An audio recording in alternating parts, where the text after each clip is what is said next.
اللهم صل على حبيب نبي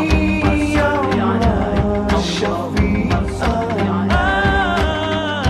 صلى الله على محمد صلى الله عليه وسلم صلى الله على محمد صلى الله عليه وسلم.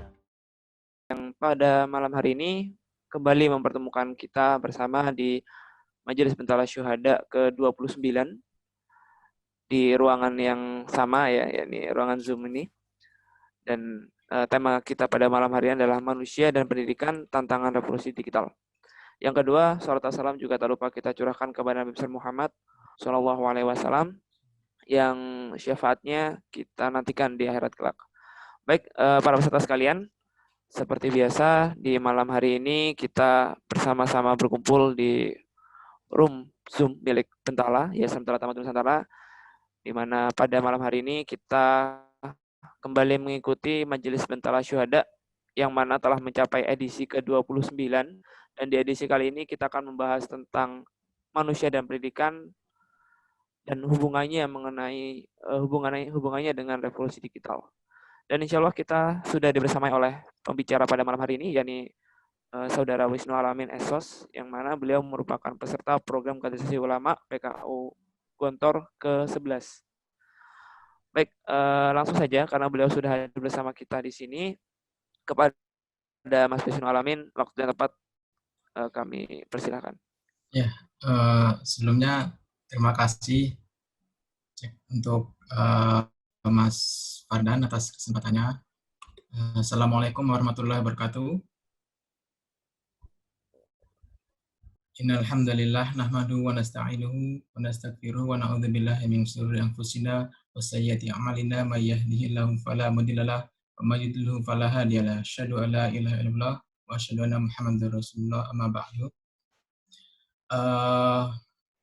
Yang pertama-tama yang saya hormati para asatiz Yayasan Bentala yang barangkali hadir dalam forum ini, dan yang saya hormati rekan-rekan pengurus Yayasan Bentala yang mungkin ya sudah berjuang dalam memperjuangkan suatu gerakan yang itu berorientasi pada kemaslahatan umat.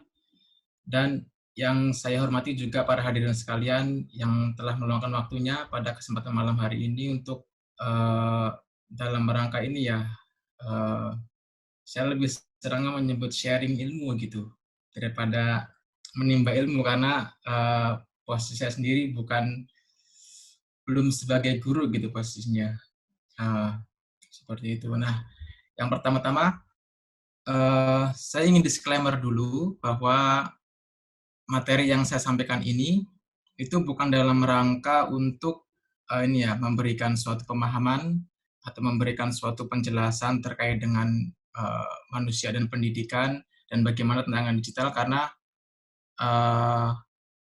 materi ini bisa dikatakan sangat makro. Kita bisa melihat dari berbagai macam sisi, baik itu sisi filsafat maupun sisi praktikalnya dan sisi lain sebagainya.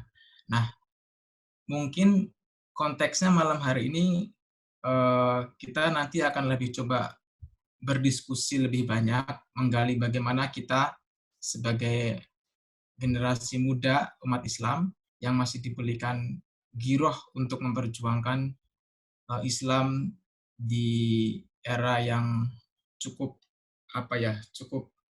perubahannya cukup pesat atau masif seperti saat ini.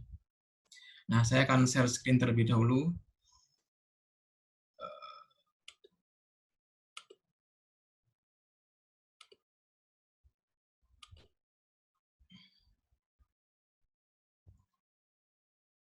Sudah kelihatan ya, Mas Fardan? Sudah, Mas. Sudah ya. Nah, sebelumnya saya juga ingin menyampaikan background studi saya, biar nanti ini ya nggak salah paham juga, karena terkait dengan manusia dan pendidikan ini, saya kira ini ada kapasitasnya sendiri, ada rekan-rekan yang bergelut di dunia pendidikan, ada rekan-rekan yang bergelut di dunia mungkin filsafat, ada rekan-rekan yang bergelut di dunia digital mungkin ya. Nah, latar belakang pendidikan saya adalah pembangunan sosial yang dulu ketika skripsi mengkaji apa ya istilahnya kehadiran lembaga lembaga les atau lembaga bimbel dalam dunia pendidikan. Nah, itu skripsi saya kira-kira kurang lebih sudah sedikit banyak menggali terkait dengan pendidikan ketika dulu skripsi yang dibimbing oleh Profesor Setiawan dari Visipol UGM. Nah, saya kontekskan dengan revolusi digital karena memang saat ini saya sekarang sedang bergelut di industri ya, sebagai profesional. Nah, ini nantinya mungkin sedikit banyak juga arahnya ke arah industri. Cuman bagaimanapun juga nanti akan tidak lepas dari konteks framing Islamic worldview gitu. Nah, oke, saya coba share screen.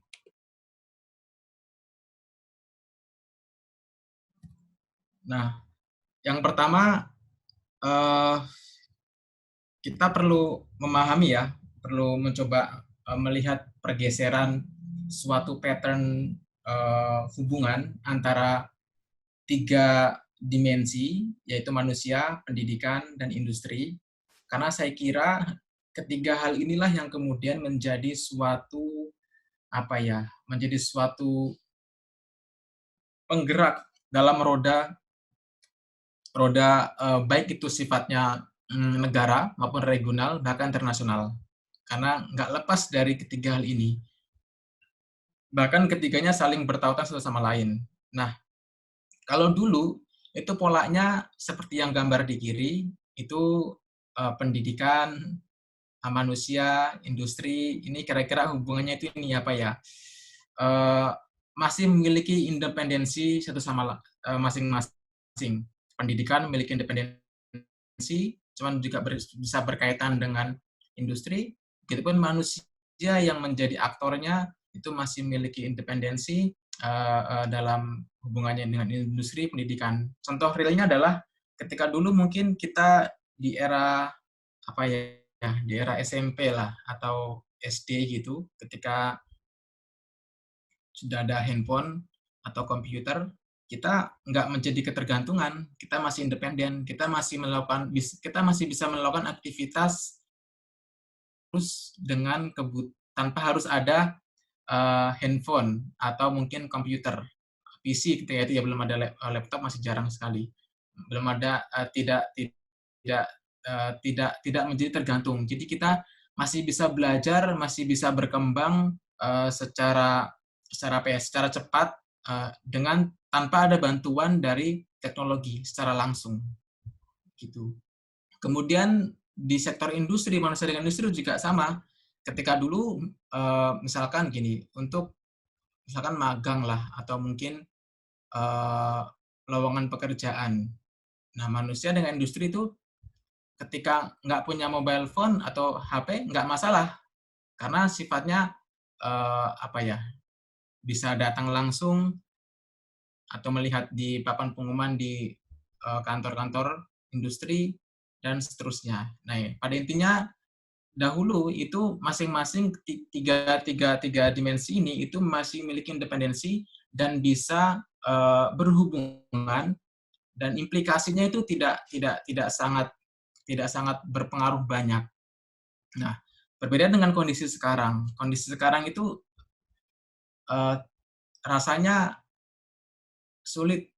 Ya, misalkan gini lah, pandemi sekarang ini itu menjadi suatu milestone besar ya terhadap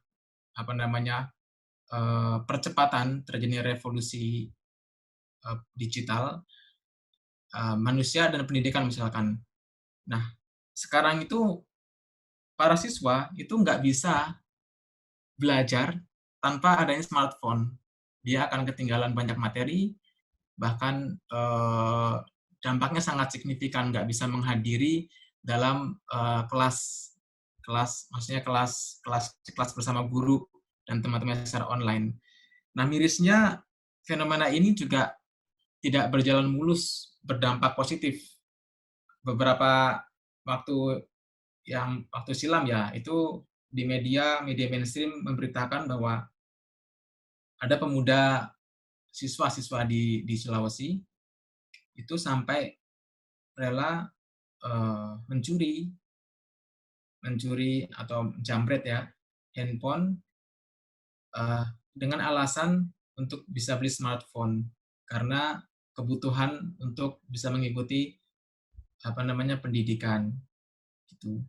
Nah, ada kasus lain juga siswa juga itu sampai harus bekerja menjadi kuli bangunan untuk bisa beli smartphone. Nah, artinya sekarang manusia dalam hal ini siswa itu nggak bisa melakukan proses belajar selayaknya atau sewajarnya, senormalnya di dalam dunia pendidikan tanpa adanya teknologi atau smartphone atau handphone gitu. Begitupun juga dengan industri. Nah, para lulusan atau fresh graduate itu sangat mustahil bisa mengakses informasi baik itu ini ya lowongan kerja ataupun magang ataupun kesempatan-kesempatan lainnya jika tidak ditopang atau ditunjang dengan kepemilikan smartphone. Artinya di sini kehadiran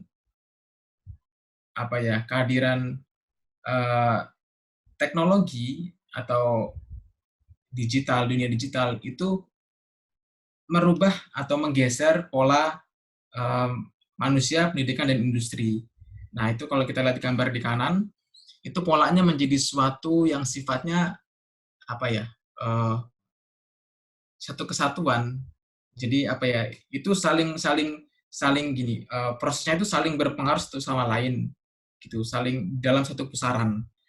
Nah, titik perkembangannya adalah begini, dibawakan hubungan antara manusia, pendidikan, dan industri mengalami perkembangan. Di mana titik perkembangannya? Nah, titik perkembangannya adalah bahwa manusia sekarang ini itu telah berubah cara hidupnya. Sebentar ini. Oke. Nah, manusia sekarang ini telah berubah cara hidupnya, cara berinteraksinya, terutama dalam pendidikan dan industri, itu sudah mengalami perubahan yang sangat signifikan. Nah, manusia-manusia yang ada dalam era istilahnya, dalam industri keempat ini atau revolusi digital itu dituntut untuk bukan hanya bisa mengakses pendidikan dan industri,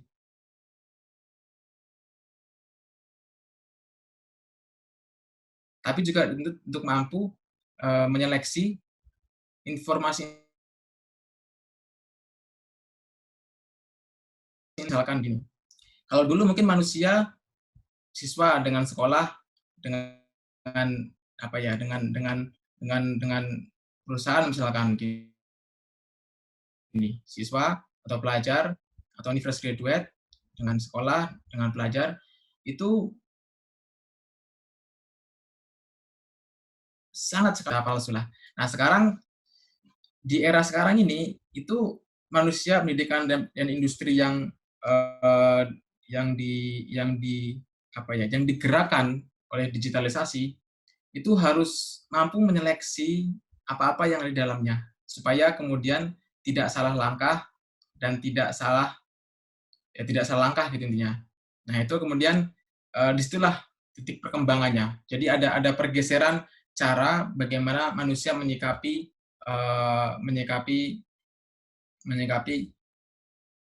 pendidikan dan industri. Nah, implikasinya adalah ketimpangan tidak dapat dihindarkan. Nah, kenapa tidak dapat dihindarkan? Karena gini, ini ada buku bagus, tulisannya Larry Bover. Nah, kira-kira memang dengan adanya digitalisasi, teknologi digital, itu memungkinkan manusia untuk menyelesaikan suatu persoalan secara masif. Karena satu, mobilitas menjadi lebih terkurang, tetapi esensinya menjadi lebih mengena. Misalkan seperti sekarang ini kita ada di jarak yang maksudnya tidak ada di satu ruang yang sama, tapi satu waktu yang sama mungkin misalnya di WIB semua ya. Nah, ini bisa menyelesaikan problem secara masif. Tapi tantangannya adalah bagaimana fokus dari berjalannya digital tersebut itu memiliki dampak yang yang baik kepada manusia. Jadi tetap menjaga bahwa digital itu juga memberikan dampak yang positif dalam kehidupan manusia. Nah, faktanya kita banyak menemui kasus-kasus yang ternyata dampaknya sangat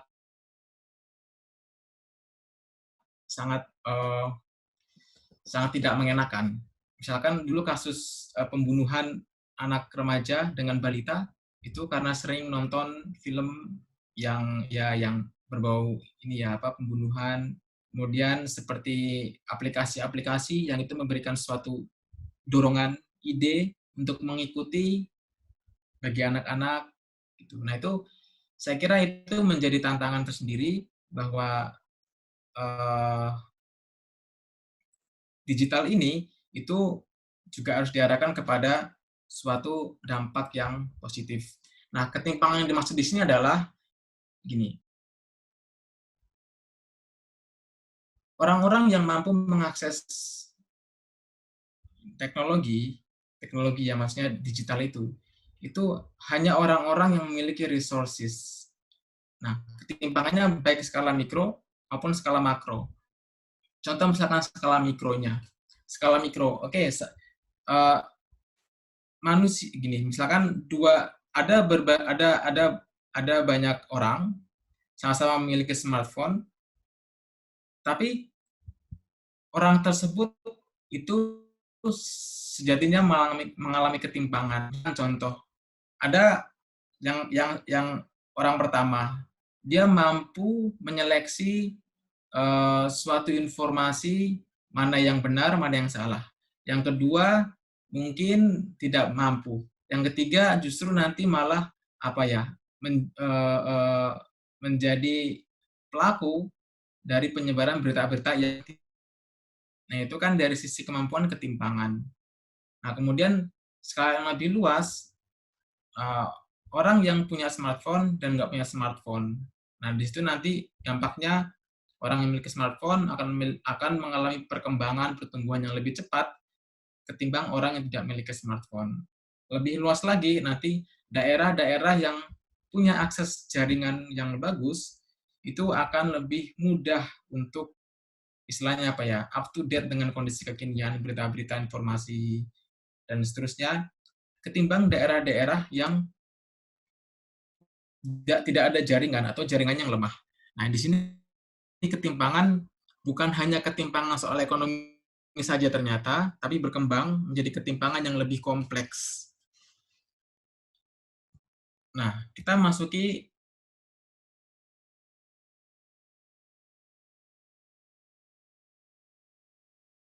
ini, saya tidak mengarahkan ke ranah filsafat, karena saya pikir itu juga memiliki suatu kompleksitas sendiri. Nah, cuman bahwa manusia ketika dilahirkan sampai meninggal, itu punya atribut. Nah, atributnya itu seperti belief itu kayak keyakinan, keimanan gitu maksudnya, value,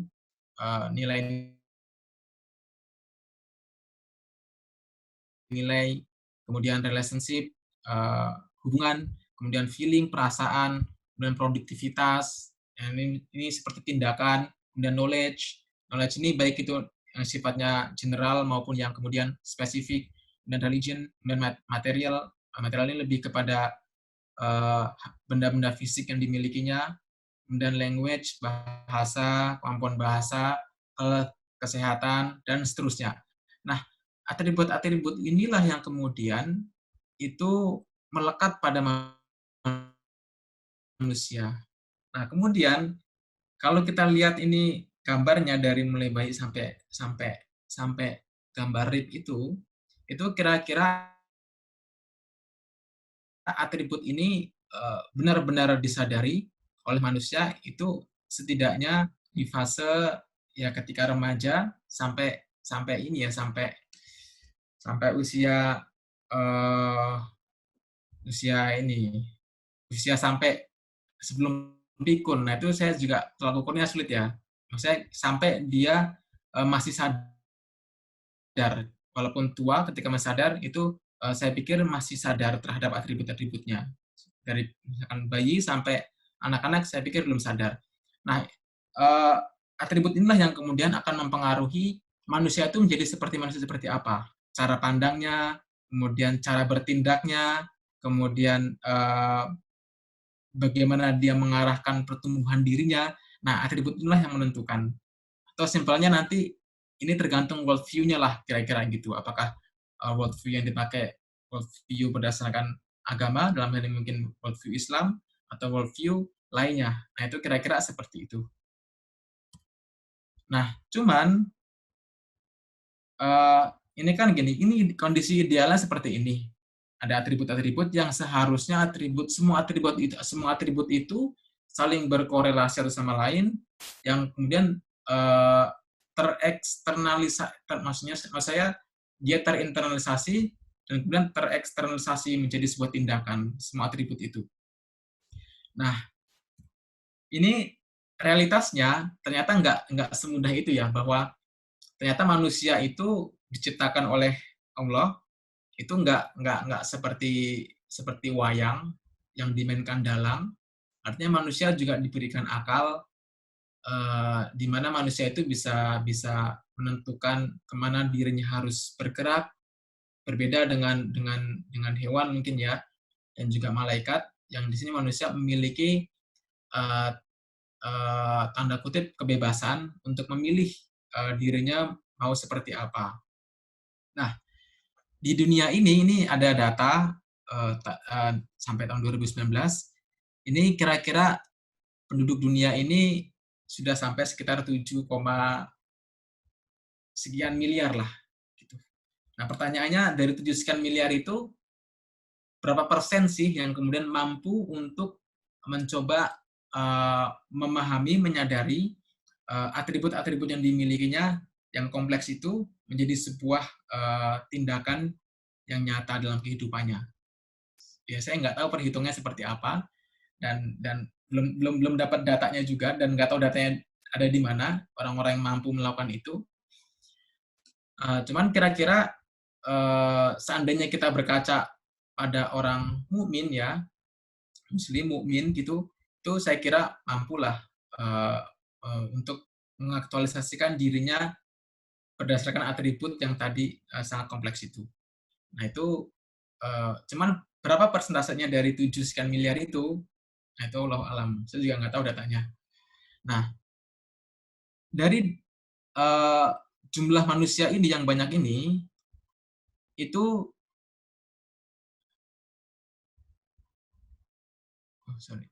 dari manusia yang banyak ini,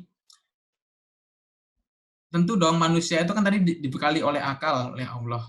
Nah, hukum yang berlaku sekarang itu nggak lepas dari namanya resources, competition, dan achievement. Nah, jadi ada banyak manusia, kira-kira logiknya gini, ada banyak manusia, kemudian resources-nya terbatas, baik itu resources yang untuk memenuhi kebutuhan primer, ataupun resources untuk kebutuhan sekunder, ataupun resources untuk kebutuhan tersier. Itu terbatas. Nah, karena itu, manusia itu sebenarnya berkompetisi untuk mendapatkan resources itu. Nah, kompetisinya macam-macam ya. Ada yang mungkin dengan cara kerjasama, ada yang mungkin dengan cara transaksi, dan lain sebagainya. Nah, orang-orang yang berhasil mengakses resources tersebut itu orang-orang yang sudah mencapai achievement, sudah mencapai suatu, sudah memperoleh achievement gitu kira-kira. Nah, pertanyaannya, bagaimana tadi hubungan spiritual dengan non spiritual? Non spiritual itu gini. Tadi atribut yang ini ada atribut yang sifatnya ini ya, sifatnya tampak atau terlihat, bisa dirasakan lah oleh panca indera. Ada atribut yang sifatnya itu tidak tampak atau tidak terlihat oleh panca indera. Nah, kita balik ke sini. Nah, resources, competition, dan achievement itu ranahnya melekat pada atribut-atribut yang tampak tadi yang dimiliki manusia. Nah, spiritual dan non-spiritual ini seperti value, belief, religion itu hal-hal yang sifatnya tidak tampak. Nah, persoalannya adalah bagaimana resources, competition, achievement yang kemudian manusia itu saling istilahnya saling mengejar atau beraktivitas berdasarkan 3 hal ini, itu bagaimana kaitannya dengan tadi atribut spiritualnya. Nah, ada 2 kemungkinan. Ada manusia yang menggunakan atribut spiritualnya, dan ada manusia yang tidak menggunakan atribut spiritualnya. Ini saya tulis spiritual dan spiritual.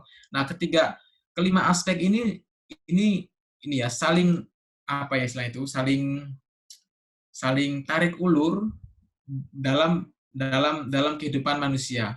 Maksudnya manusia dalam berkehidupan di sosial. Nah, itu. Nah, implikasinya itu dari person, community, sampai state.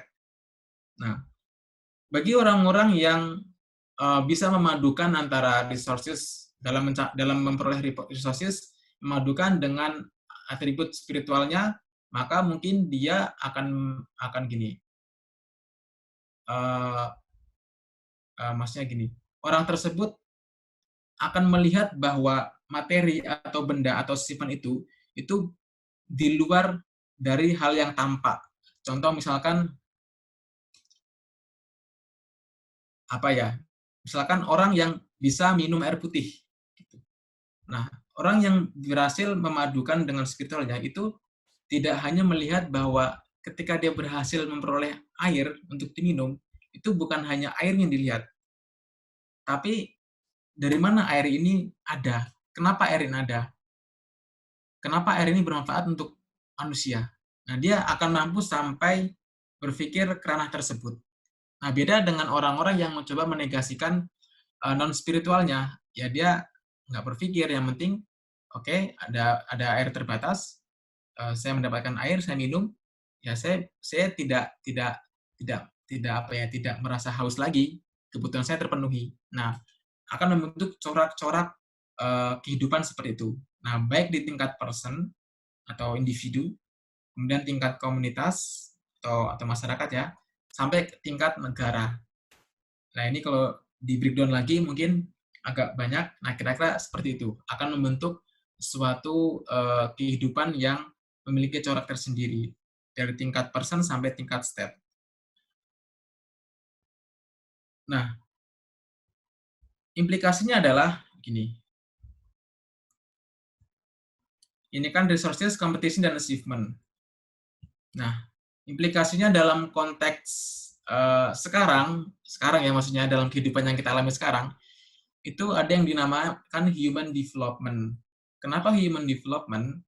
Karena untuk mengukur sejauh mana orang berhasil mencapai achievement dalam konteks resources ini. Nah, diukur human development, bagaimana perkembangan manusia tersebut. Nah, ini ini saya kutip dari bukunya Mahbubul Haq, Reflection on Human Development, bahwa sesungguhnya tujuan dari development itu, dalam hal ini manusia ya, human development, itu adalah untuk menciptakan suatu lingkungan yang memungkinkan, enabling environment, yang memungkinkan bagi manusia untuk menikmati hidup lebih panjang.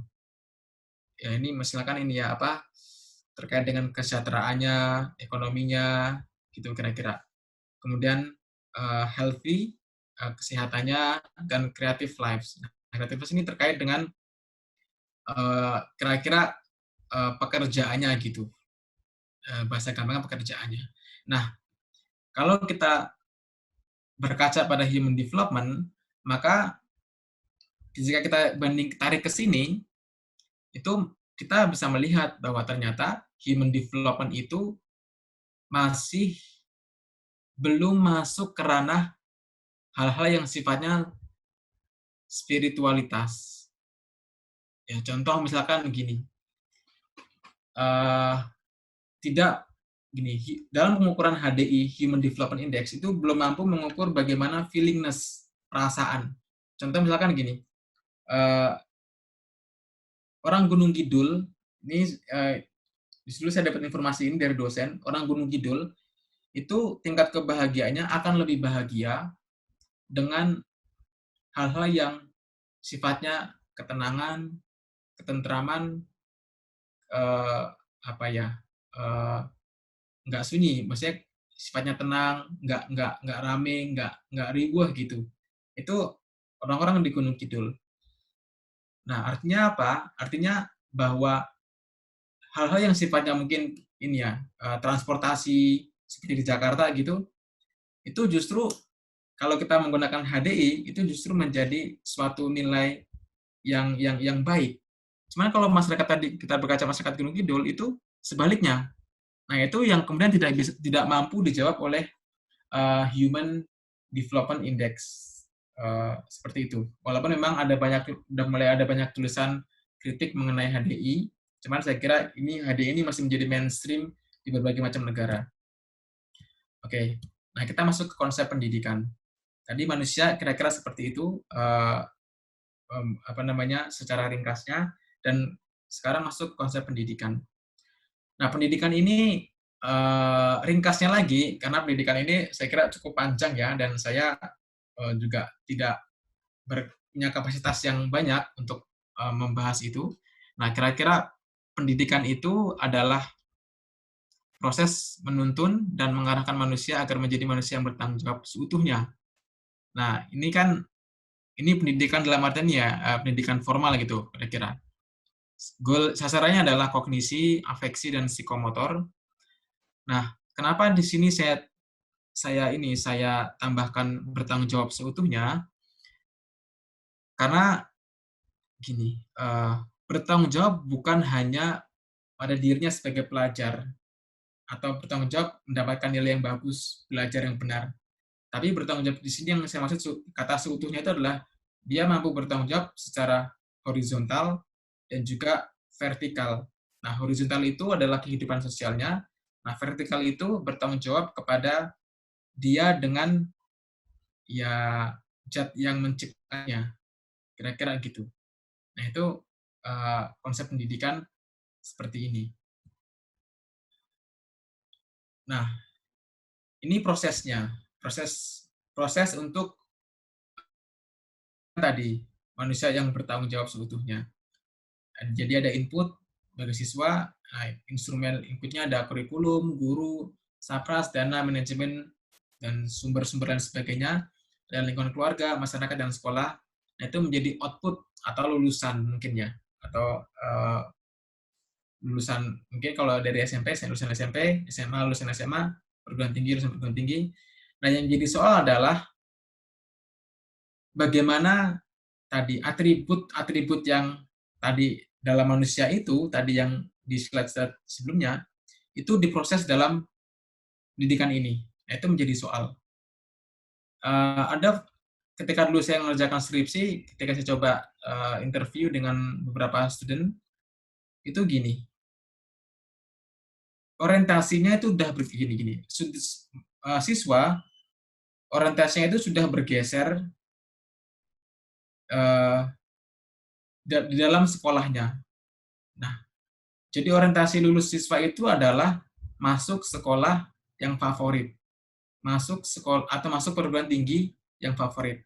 Itu kira-kira kesimpulan saya ketika mengerjakan skripsi dulu, orientasinya ke sana. Nah, cuman tidak memperhatikan kira-kira tanggung jawab apa yang harus saya emban ketika saya lulus SMP, ketika saya lulus SMA, ketika saya lulus perguruan tinggi. Nah, itu nggak menjadi suatu hal yang sifatnya disadari oleh siswa. Karena tadi orientasinya sudah bergeser. Bahkan guru ya, maksudnya guru di sekolah yang kita anggap sebagai sebenarnya itu sebagai suatu sumber primer. Kalau dalam Islam kan guru itu kan sumber primer dari ilmu. Nah, itu sudah bergeser dengan guru private, maksudnya guru-guru bimbel. Nah, sedangkan bimbel itu menurut pandangan saya ketika menganalisis itu sebenarnya adalah bisnis, industri pendidikan. Nah, goalnya adalah profit, walaupun memang misalkan ada lembaga bimbel yang mungkin mencoba mengaitkan dengan pendidikan karakter, nilai-nilai, itu memang benar. Cuman kalau kita bedah lebih dalam, kira-kira tetap orientasinya adalah profit. Maksudnya gini, keuntungan gitu. Tapi itu aspek lain ketika kita masuk ke ranah ini ya, ranah bimbel. Nah, itu kira-kira. Nah, jadi proses pendidikan itu sebenarnya untuk mewujudkan manusia yang bertanggung jawab seutuhnya itu tidak sangat sulit gitu. Bahkan mungkin di dunia pesantren itu mungkin lebih ideal gitu. Cuman tidak dipungkiri juga mungkin ada deviasinya, berapa persen, walau alam saya nggak tahu. Nah, maksud saya adalah gini, untuk mewujudkan output lulusan yang sepenuhnya berhasil itu tidaklah mudah gitu. Misalkan inputnya ada 50 siswa, menghasilkan output 50 siswa yang berhasil melekatkan seluruh atributnya itu, baik yang tadi atribut yang terlihat maupun yang tidak terlihat, menjadi satu kesatuan tindakan, itu sangat sulit. Itu susah seandainya benar-benar 50 gitu. Nah, kemudian dengan adanya digitalisasi, tadi manusia bergeser ya. Kemudian pendidikan juga bergeser. Nah, mungkin gambar yang kiri ini dulu kita merasakan ketika sekolah SD, saya merasakan dulu mungkin ketika sekolah dulu bawa buku banyak sekali sampai berat. Di punggung itu berat bawa buku. Karena memang ya di sekolah itu ya untuk belajar gitu. Cuman seiring dengan waktu ternyata bergeser, cukup membawa tablet atau laptop, semua sumber informasi mudah diakses. Nah, cuman sebelum kondisi pandemi, maksudnya masih membawa tablet, tetap datang ke sekolah atau kelas gitu. Nah, sekarang itu berbeda. Jadi ini yang gambar kanan itu kira-kira bahwa proses pendidikan itu tidak lagi dilaksanakan secara konvensional seperti dulu, bertatap muka, kemudian saling berinteraksi, itu tidak seperti itu. Nah, sekarang bergeser menjadi di ruang-ruang private, interaksinya via maya, via tidak langsung, sehingga mau nggak mau proses interaksi juga mengalami reduksi gitu. Jadi dalam sosiologi itu ada namanya interaksi langsung dan interaksi tidak langsung. Nah, pembelajaran melalui media teknologi itu melalui proses interaksi yang tidak langsung. Nah, dampaknya adalah tadi ada aspek pencapaian, aspek kognisi, kemudian afeksi dan psikomotorik, itu juga secara nggak langsung akan tereduksi. Baik itu mungkin hal yang sifatnya kognisi, atau afeksi, atau psikomotorik, tergantung dari individu yang mengalaminya. Nah, gitu. Nah, kemudian kondisi pergeseran ini, itu sebenarnya ada dua ini ya, kira-kira. Dua dampak gitu. Yang pertama dari sisi opportunity atau kesempatan atau peluang, lebih tepatnya lebih peluang. Nah, manusia itu dapat mempelajari apapun dalam waktu yang relatif lebih singkat dan kesempatan untuk menguasai apapun. Sekarang ada YouTube, ada mungkin ada apa namanya eh, ruang guru, kemudian eh, ada berbagai macam pembelajaran lainnya yang banyak kalau kita searching. Nah, itu kita bisa belajar banyak hal. Bahkan eh, bagi manusia yang dia itu at least dia rajin dan punya kemampuan di atas rata-rata, itu tidak perlu sekolah konvensional. Dia mungkin bisa ketika diuji mungkin hasilnya sama dengan orang yang sekolah konvensional. Nah, itu suatu peluangnya. Cuman output pendidikan itu mengalami kepincangan. Artinya pendidikan yang tadi orientasinya untuk membentuk manusia yang seutuhnya bertanggung jawab itu menjadi pincang.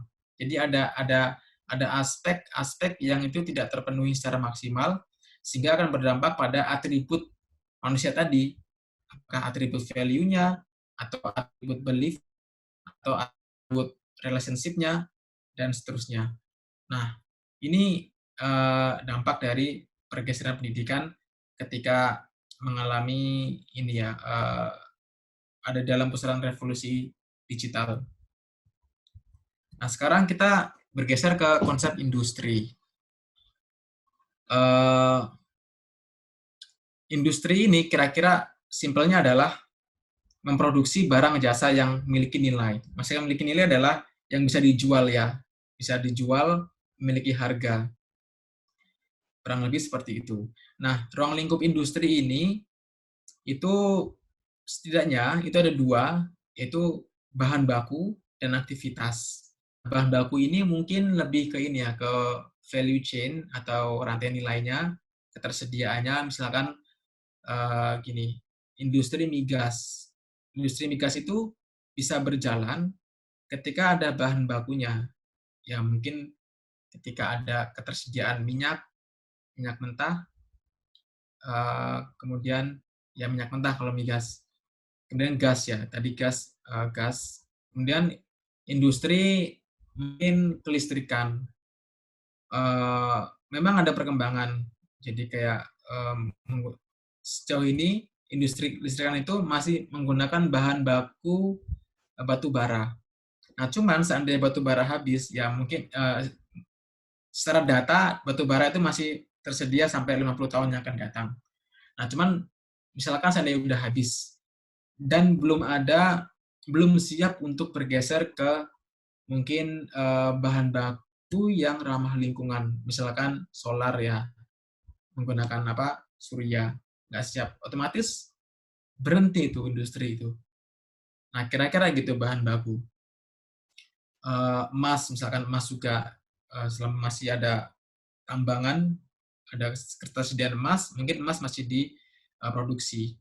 Nah, kemudian aktivitas, ada bahan baku, seandainya nggak ada aktivitas, kan nggak mungkin tuh jadi suatu produk yang bisa dijual. Nah, ini aktivitas ini dari hulu ke hilir. Dari hulu itu misalkan proses ini ya, proses pembuatannya, produksinya. Nah, hilir itu proses nanti bagaimana memasarkannya ke masyarakat. Tadi ketika memiliki nilai, itu maka dipasarkan. Nah, selanjutnya, orientasi dari industri itu mustahil seandainya menyeleweng dari profit atau keuntungan. Sangat mustahil. Industri itu hadir dia untuk mencari keuntungan. Kemudian bagaimana dengan pelayanan? Ya, benar, memang juga memberikan pelayanan. Cuman titik tekannya adalah pada keuntungan. Contoh misalkan BUMN di Indonesia. Secara undang-undang, BUMN itu memiliki dua mandat dari negara ya, yaitu sebagai servis, melayani masyarakat, dan juga mencari keuntungan. Cuman seandainya titik beratnya di servis, ya rugi dong BUMN, nggak untung. Nah, ketika nggak untung kan dampaknya nanti ke income, masukan negara. Nah, pada dasarnya memang industri itu mencari keuntungan. Nah, sekarang kita melihat revolusi industri. Tadi ketika saya ngomong digital ya, revolusi digital itu refer-nya juga mungkin ke revolusi industri. Nah, sekarang ini kita ada di sini, industri 4.0 ya, meskipun di Indonesia itu belum bisa dikatakan 4.0 sepenuhnya, baru akan masuk ke sana, bahkan negara-negara maju juga belum sepenuhnya bisa dikatakan 4.0. Gitu, hanya beberapa negara saja mungkin. Nah, dilihat dari perkembangannya, sekarang itu ya intinya kita industri itu mengarah ke digitalisasi atau automatisasi. Mungkin dulu masih penemuan ini ya mesin uap, masih menggunakan apa ya istilahnya, masih membutuhkan istilahnya itu sumber daya manusia yang sangat banyak untuk menggerakkan mesin, walaupun memang ada efisiensi. Nah, kemudian bergeser lagi, kemudian industri yang kedua itu mulai pada ini industri yang itu produksi atau industri padat karya. Nah, ketiga ini industri komputer, mungkin ini tahun 90-an nih ketika Microsoft dan industri lainnya menemukan microchip, komputerisasi arahnya ke situ. Nah, sekarang bukan hanya komputerisasi, cuman sekarang sudah ke digitalisasi. Jadi apa ya? Semua itu based on data. Jadi based on data maksudnya adalah ini. Semua tersimpan di awan. Awan itu apa ya? Cloud ya, cloud. Jadi misalkan gini, kita untuk menyimpan dokumen itu kita tidak perlu menyimpan di file berkas lagi, cuman kita bisa menyimpan di awan atau di cloud gitu. Nah, itu kan sebenarnya sama saja, hanya berbeda industrinya. Kalau sebelumnya mungkin industrinya industri apa ya? Industri kertas seperti itu. Nah, sekarang udah bergeser industrinya ke industri tadi, industri digital yang tadi mengalami pergeseran industri dari apa namanya penggunaan bahannya menjadi bergeser. Nah, ini industri 4.0 juga berpengaruh pada tadi pendidikan dan manusia. Nah, manusia itu mengalami perubahan perilaku, pendidikan juga mengalami pergeseran apa ya sistem dalam proses aktivitas di dalamnya. Nah, tadi ini udah tiga aspek. Sekarang kita ke implikasinya. Implikasi adanya digitalisasi atau adanya revolusi industri keempat atau revolusi digital itu memberikan dampak bagi ketiga hal ini. Jadi manusia, pendidikan, dan industri. Nah, manusia itu dituntut untuk memiliki skills yang itu untuk memenuhi kebutuhan industri sekarang. Contoh misalkan yang tren sekarang adalah skills mengenai mungkin desain, skills mengenai programming maksudnya, kemudian skills mengenai big data dan seterusnya. Nah, itu menjadi apa namanya kebutuhan. Nah, maka tidak heran manusia yang masuk ke dunia pendidikan itu juga diarahkan oleh dunia pendidikan untuk memenuhi kebutuhan industri itu. Misalkan trennya pendidikan itu sekarang apa ya kayak pendidikan ini yang digadang-gadang itu kan pendidikan kampus merdeka itu lebih arahnya kalau saya lihat lebih kepada bagaimana pendidikan itu mampu menjawab tantangan kebutuhan industri, kira-kira seperti itu. Yang ditekankan adalah bagaimana pelatihannya untuk mengasah skills-nya, kemudian fasilitas yang diberikannya. Nah, tujuannya adalah sebagai wadah bagi manusia yang ada di dalamnya untuk eh, mampu mengisi ruang-ruang yang dibutuhkan dalam sektor industri. Nah, pertanyaannya adalah bagaimana dengan mungkin ya, bagaimana dengan atribut yang lain. Kalau kita lihat ini kan secara nggak langsung tadi ini atribut mengenai hal-hal yang sifatnya tampak. Skills kan tampak itu bisa dilihat. Nah, bagaimana yang tidak tampak? Misalkan seperti value, seperti belief, dalam kurikulum Indonesia mungkin itu ada ya, misalkan pendidikan agama.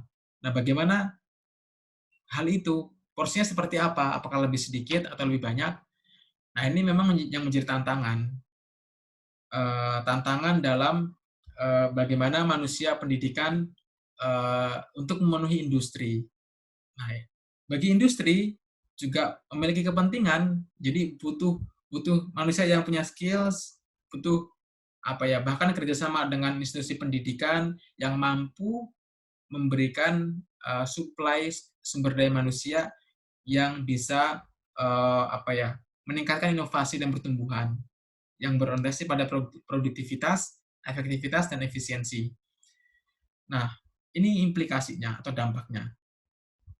Nah, ketiga hal ini, dampak ini, kalau pandangan saya itu tidak sepenuhnya salah, gitu. Karena memang kita ada dalam era seperti ini. Nah, memang yang menjadi tantangan adalah bagaimana kita tadi memadukan, menarik atribut-atribut yang sifatnya tidak tampak, seperti value, mungkin pendidikan agama lah bahasanya gitu. Nah, ini menjadi tantangan bagi umat manusia, bagi umat Islam khususnya dalam saya kira memadukan dalam kebutuhan tersebut. Karena seandainya kita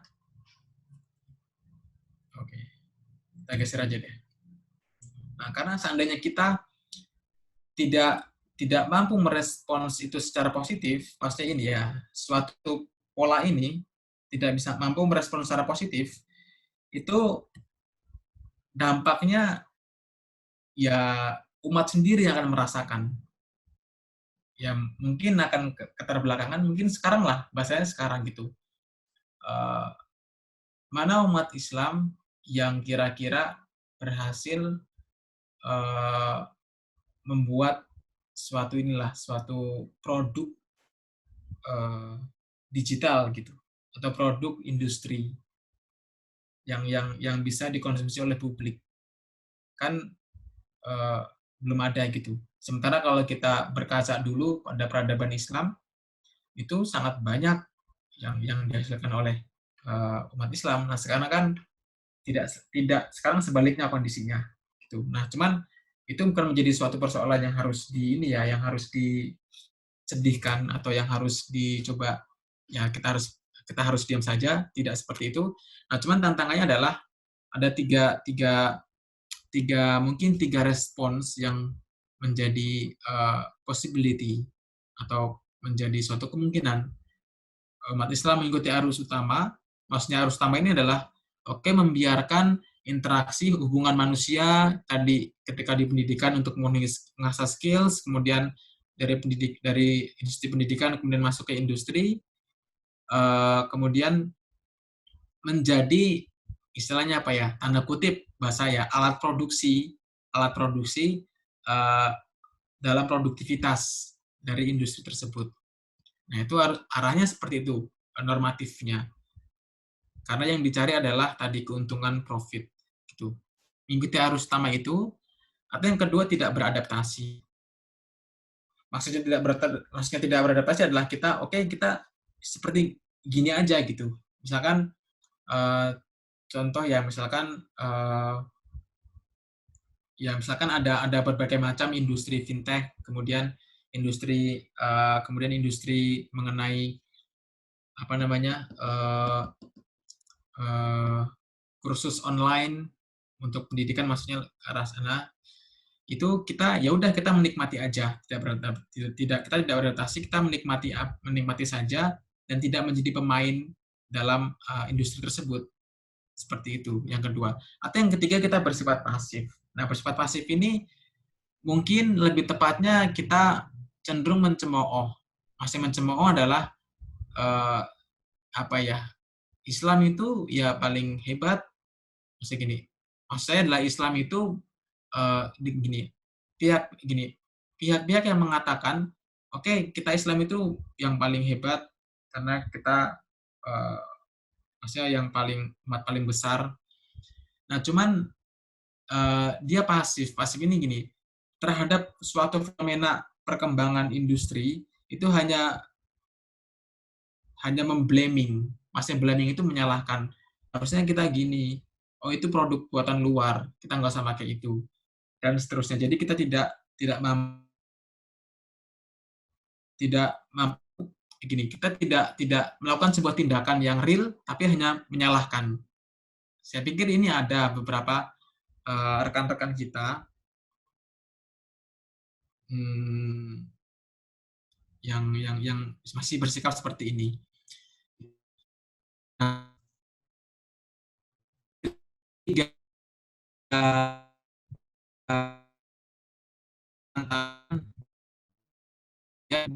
punya asing seperti ini. Nah, di sini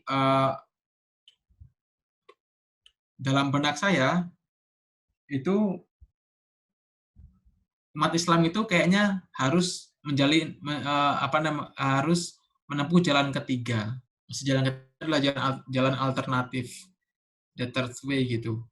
Jadi kita tidak mengikuti arus, kita tidak sifatnya, kita tidak pasif, dan kita tidak diam saja.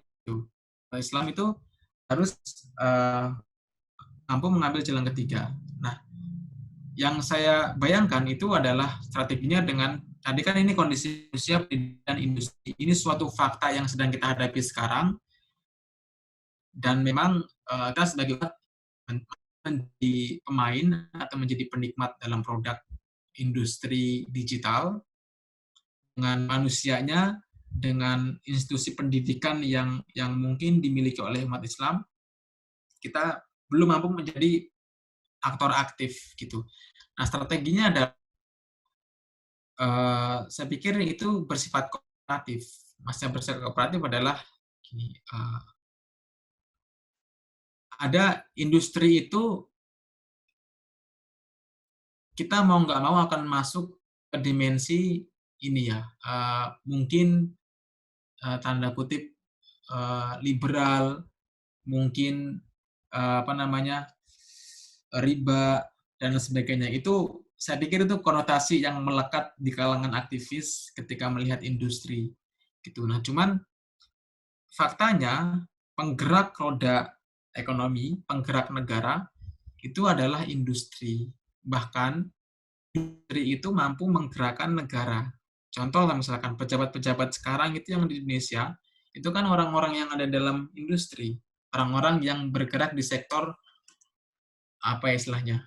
Istilahnya ya industri gitu. Di sektor bisnis. Kalau dulu mungkin pejabat-pejabat negara itu dari kalangan akademik, dari kalangan kampus. Tahun era 90-an, 80-an gitu. Cuma sekarang udah bergeser. Udah bergeser trennya. Nah, jadi orang-orang yang jadi gini, ada hubungan khusus antara mungkin negara dengan industri seperti itu. Nah, jadi mau nggak mau umat Islam itu nggak boleh tutup mata terhadap industri. Gitu. Nah, jadi meskipun tadi ada aspek ini yang mungkin liberalnya, kemudian ada aspek mungkin ribanya. Nah, tapi seandainya kita belum mampu, maksudnya belum mampu, maksudnya seandainya kita belum punya mungkin fondasi yang kuat, mungkin ya worldview lah, kata worldview yang benar, yang baik, itu saya pikir juga akan ikut gitu, karena industri itu tanda kutip kalau bisa saya katakan kejam gitu. Nah, cuman itu adalah suatu fakta fenomena yang harus dihadapi. Nah, maka strateginya itu adalah kooperatif. Masa kooperatif itu ya kita harus mampu bekerja sama. Mungkin kayak strateginya dulu ketika ini ya SI dengan penjajah, Budi Utomo ketika dulu dengan penjajah gitu. Nah, kira-kira sepertilah mampu kooperatif. Jadi nggak konfrontif gitu. Nah, cuman kooperatifnya itu yang nggak kooperatif lugu gitu. Kooperatif yang mantuk-mantuk atau ngikut-ngikut, nggak gitu. Kooperatif yang mikir gitu, kooperatif yang punya orientasi sendiri.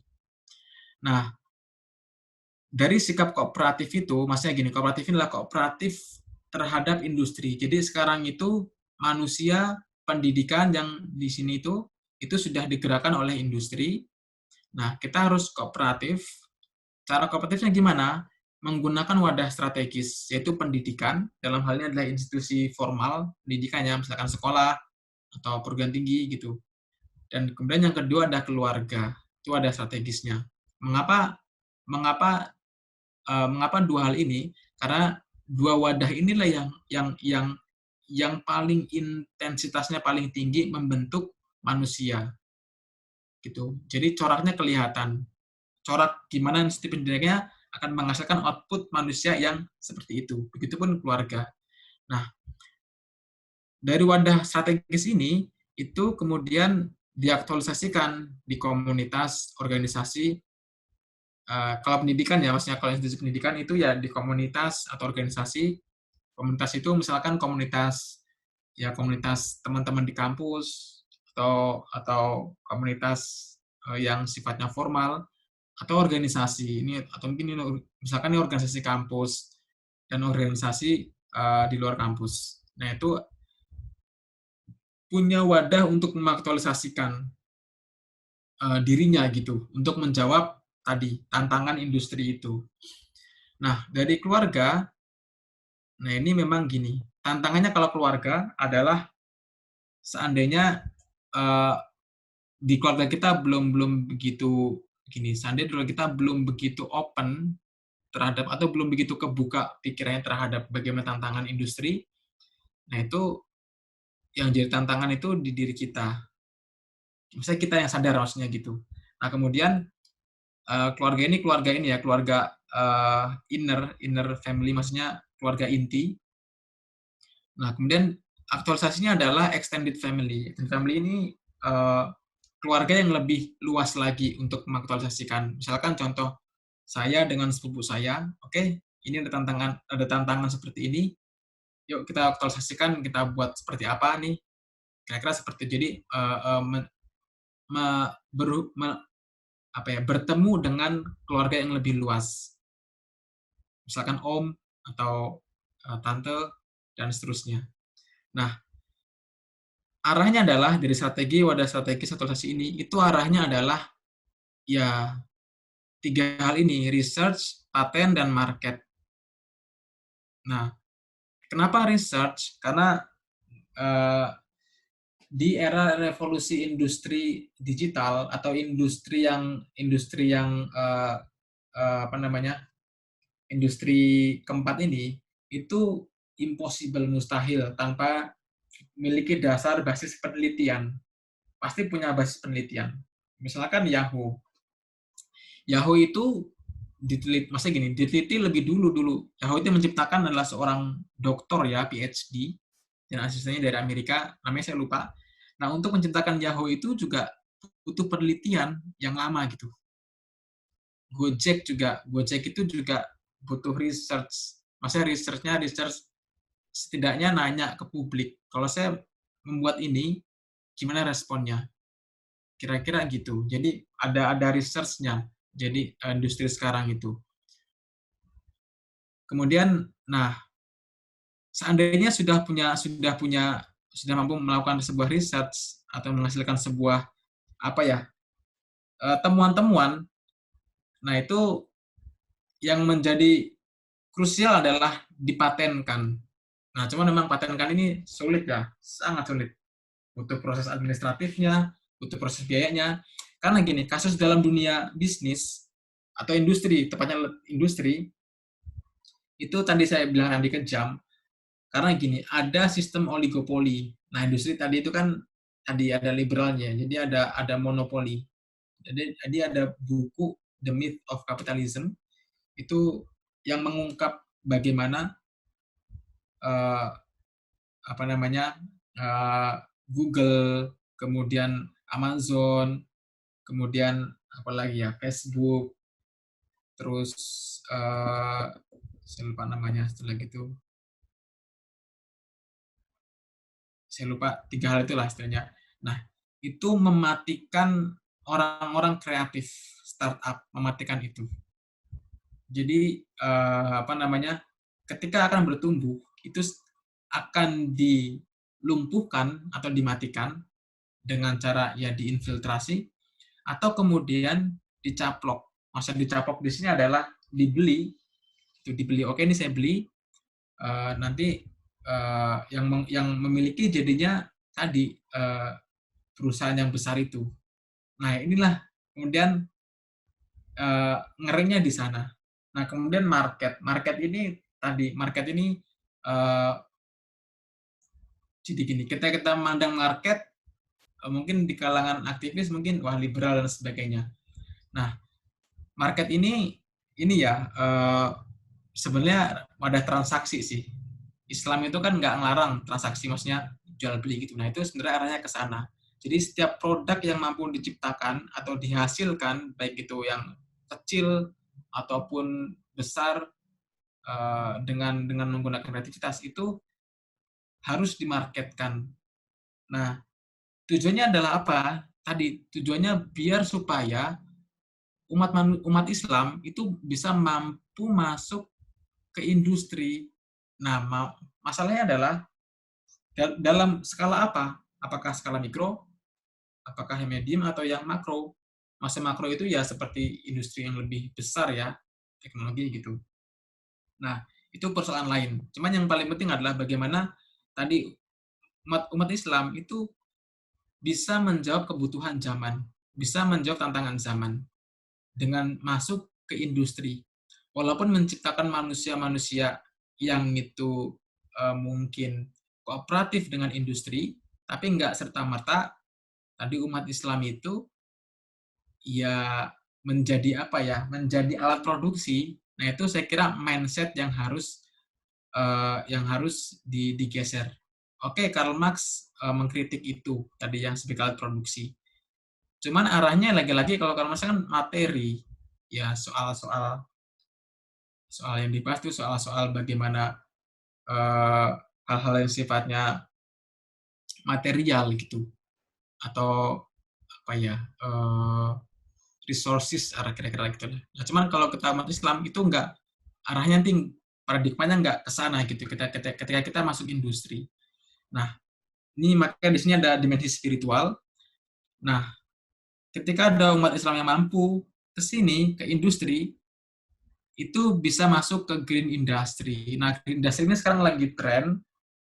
Jadi bagaimana bisnis itu atau industri itu tidak hanya memikirkan profit saja. Jadi industri itu juga mampu istilahnya apa ya, tidak merusak alam. Industri itu juga gini, tidak meninggalkan apa namanya masyarakat di belakang. Jadi kalau ada buku The Third Way itu The Third Pillar maksudnya, itu penulisnya Raghuram Razan, dia mantan chief dari IMF. Nah, itu bagaimana industri itu juga mampu berkolaborasi dengan masyarakat. Nah, mungkin kalau teman-teman udah familiar istilahnya dengan CSR atau Corporate Social Responsibility. Nah, green industry-nya ke sana. Nah, sayangnya itu sekarang green industry itu masih identik dengan industri yang ramah lingkungan, industri yang bisa menciptakan suatu share value atau mungkin gini ya, kesejahteraan yang baik, cuman belum sampai pada pemenuhan aspek-aspek spiritualitasnya. Maksud saya adalah gini, ketika saya dengan rekan-rekan BUMN, itu memang ketika di kantornya itu ketika menjelang waktu azan itu ada suara azan. Saya kira itu sudah bagus. Cuman itu belum masuk kenapa dia harus bekerja. Apa orientasi dia bekerja. Nah, itu ketika saya coba ngobrol, ya itu belum sampai ke sana. Nah, harapannya ketika umat Islam masuk ke industri, masuk umat Islam yang sadar, itu arahnya ke sana. Jadi dampaknya adalah personal development-nya itu bukan hanya personal development untuk mengasah skills. Oke, skills ya. Tapi di balik itu juga ketika skills meningkat, dia juga semakin sadar. Oke, ketika saya skills meningkat, mampu untuk memproduksi, mendapat profit, terus profit ini harusnya seperti apa? Nah, kan dua kemungkinan, semakin menambah profit, atau profit itu, ya tadi, kalau mungkin kita menggunakan kacamata Islam ya profit itu tadi ada hak bagi orang lain, nah maka harus di-share.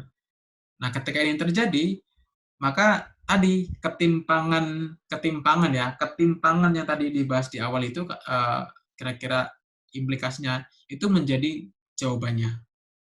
Nah, kira-kira saya pikir seperti itu gambarannya, dan ini pattern ini hasil renungan saya, apa namanya, bisa salah bisa benar. Seandainya rekan-rekan ada yang punya pandangan lain juga tidak masalah. Pada intinya di sini kita nanti, saya lebih cenderung nanti untuk sharing, seandainya teman-teman punya gagasan lain juga tidak masalah disampaikan. Intinya bagaimana ini sebuah fakta yang sedang kita hadapi, manusia pendidikan dan industri ini sudah menjadi satu kesatuan yang menjadi apa ya, yang memaksa kita untuk masuk ke dunia yang sifatnya sangat materialis. Termasuk kita umat Islam juga ibarat makna kita tertarik ke arah sana. Nah, cuman bagaimana kita tadi mengubah itu? Ketika kita masuk, kita mencoba nggak, setidaknya mau skala kecilnya kita memproteksi sampai merubah. Itu gimana caranya? Nah, ini uh, benak saya seperti itu. Jadi pendidikan itu sekarang nggak murni lagi, maksudnya gini, nggak seperti gini. Pendidikan itu udah bergeser. Mungkin di zaman ulama dulu pendidikan itu punya cara yang seperti kalau kita baca di literasi, mungkin bagaimana dulu ketika ulama dengan misalkan murid dengan gurunya. Nah, sekarang tantangannya udah bergeser. Jadi tadi ada orientasi yang memaksa kita untuk berubah gitu. Nah, itu kita mau nggak mau harus beradaptasi. Dan ini jalan ketiga yang tadi sudah saya sampaikan. Kira-kira begitu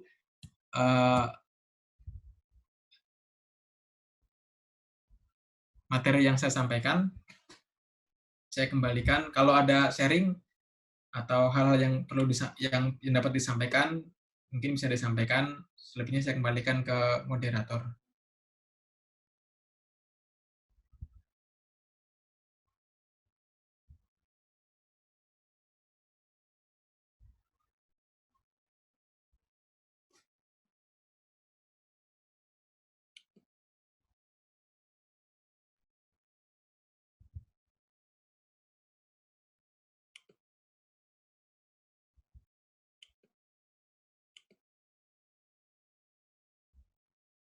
Halo Mas Fardan.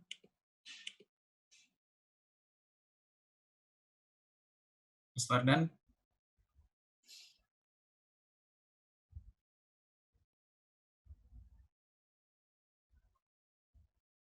Cek, cek.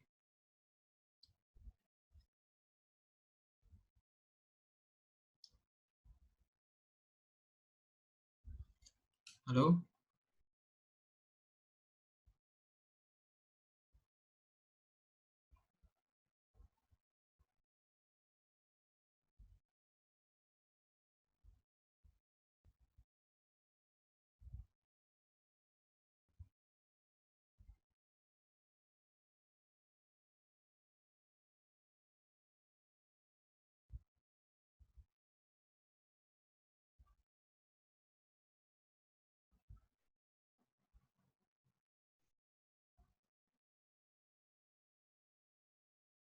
Halo, Mas Fardan.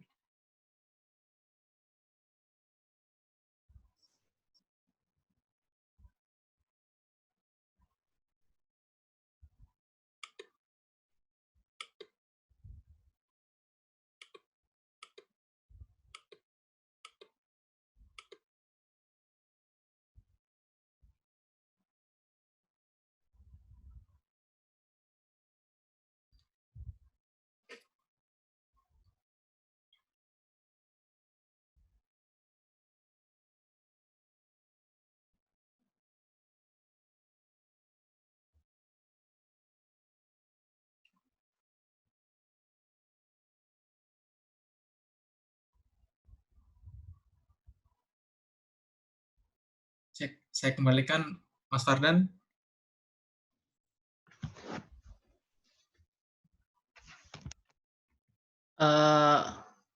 Mas Amin, maaf, mungkin Mas Fardannya ini lagi macet kalau nggak salah tadi saya hubungi. Jadi Oh, mungkin karena iya, ya. terpaksa saya jadi moderator pengganti. Ya. Hah, terima kasih Mas Amin telah memberikan pemaparan terkait konsep relasi manusia dan pendidikan. Jika para peserta atau rekan-rekan sekalian ingin bertanya, bisa bertanya melalui fitur chat langsung PC ke saya dengan format nama, asal dan pertanyaannya, atau bisa mengaktifkan fitur raise hand untuk bertanya secara langsung.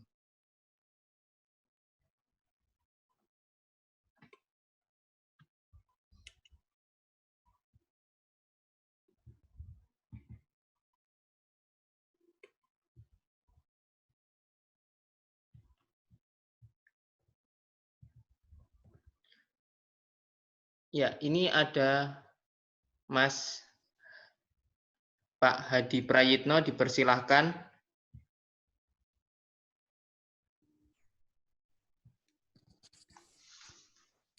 Assalamualaikum. Waalaikumsalam warahmatullahi wabarakatuh.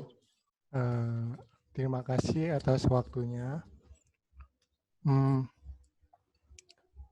Mau bertanya, tadi kan dihadapkan dengan situasi sekarang, kita harus bisa beradaptasi gitu ya, bertahan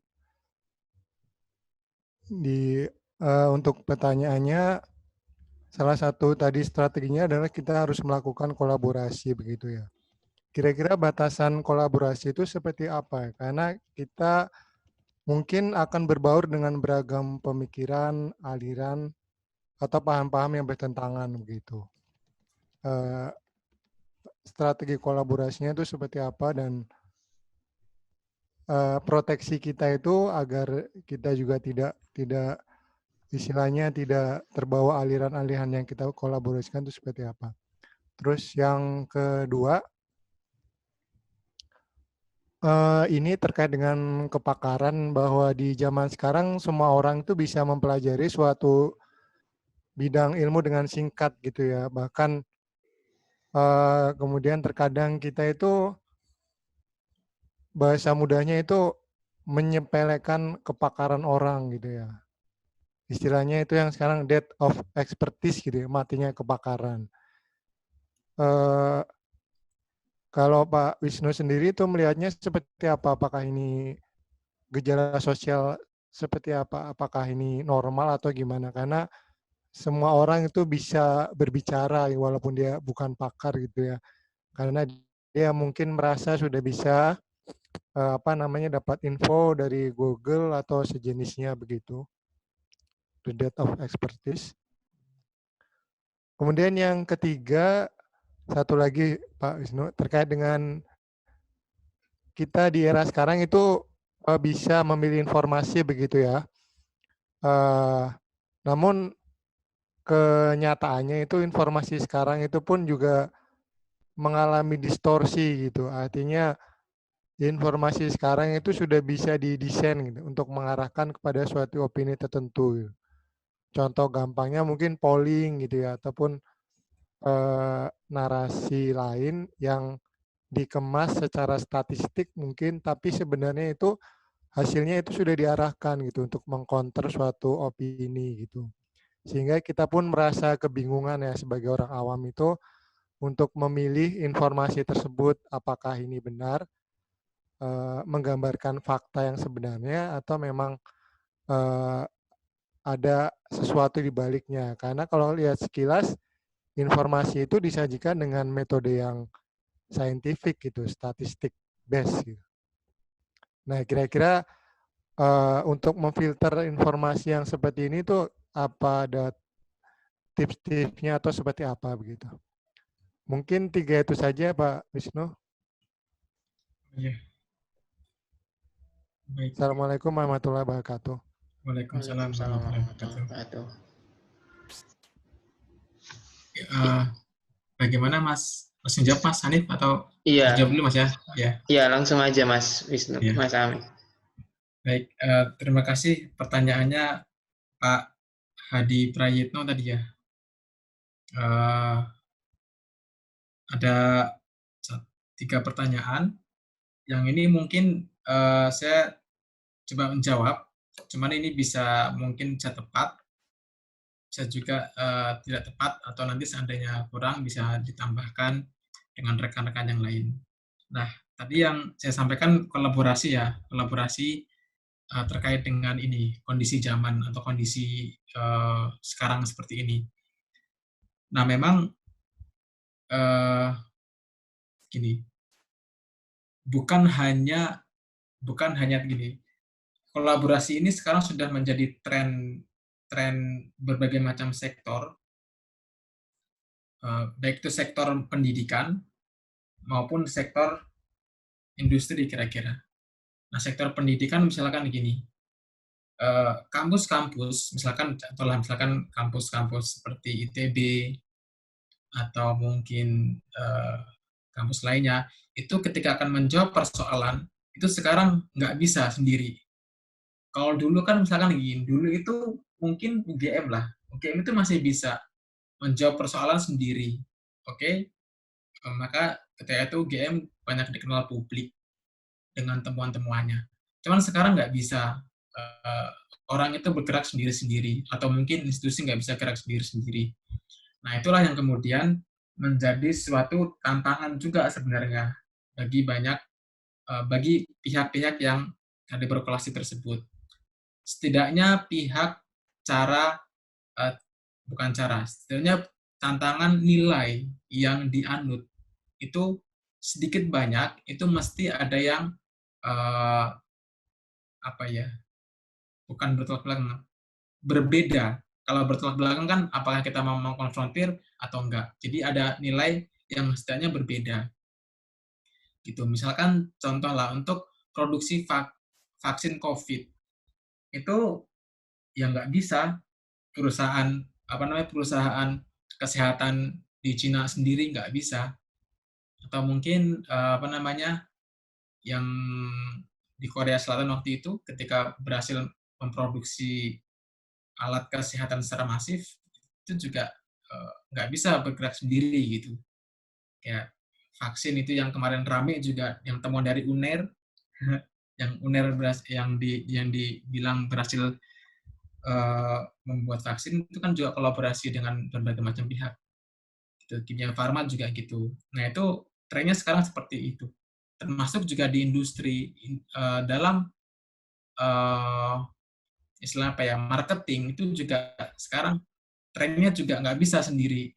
Itu sekarang trennya juga kolaborasi. Setidaknya misalkan gini, ada perusahaan setidaknya harus berkolaborasi dengan aplikasi-aplikasi mainstream supaya bisa supaya goalnya tercapai itu. Nah, persoalannya apa? Gimana batasan seperti apa? Nah, batasannya saya pikir ini kalau batasan tergantung bagaimana orang yang menyikapi. Misalkan perbedaan gini, kolaborasi dengan orang yang mungkin tidak beribadah atau non-Islam. Kita berkolaborasi dengan orang non-Islam. Ya, berarti kan jelas batasannya. Oke, dia nggak ibadah, kita ibadah. Nah, kemudian maksudnya sholat ya, dia nggak sholat, kita sholat. Nah, batasnya berarti bukan gini, apa ya istilahnya? Bukan kita gini, kita harus berani bilang ke dia dan kita nyampaikan bahwa kita punya nilai seperti ini, kita berkolaborasi, tolong apa namanya pahami saya. Nah, saya pikir itu lebih baik disampaikan seperti itu. Gitu. Nah, persoalannya kan orang Indonesia kan apa ya, nggak enakan. Nah, itu yang menjadi soal. Nah, itu saya pikir terkait batasan itu perlu disampaikan supaya ada pemahaman yang sama terkait dengan value yang berbeda ketika berkolaborasi. Nah, misalkan value yang kemudian itu otomatis ya, misalkan di industri itu setidaknya ada riba, kemudian ada hal-hal yang kemudian kita masuk ke sistem. Contoh misalkan, contoh realnya ketika di industri itu, saya nggak mengeneralisir, memang ada beberapa kasus gini, ketika ada kerjasama B2B, maksudnya perusahaan dengan perusahaan, itu ada kasus ketika untuk mempercepat invoice, itu ada pelicinnya, maksudnya pelicin itu ada uang kolong mejanya, itu nanti invoice lebih cepat. Nah, itu, nah saya juga nggak tahu itu hukumnya seperti apa. Cuman ketika itu menjadi sebuah sistem, di situ kita masuk ke sistem, kita nggak punya pilihan lain, yaitu saya pikir ya kita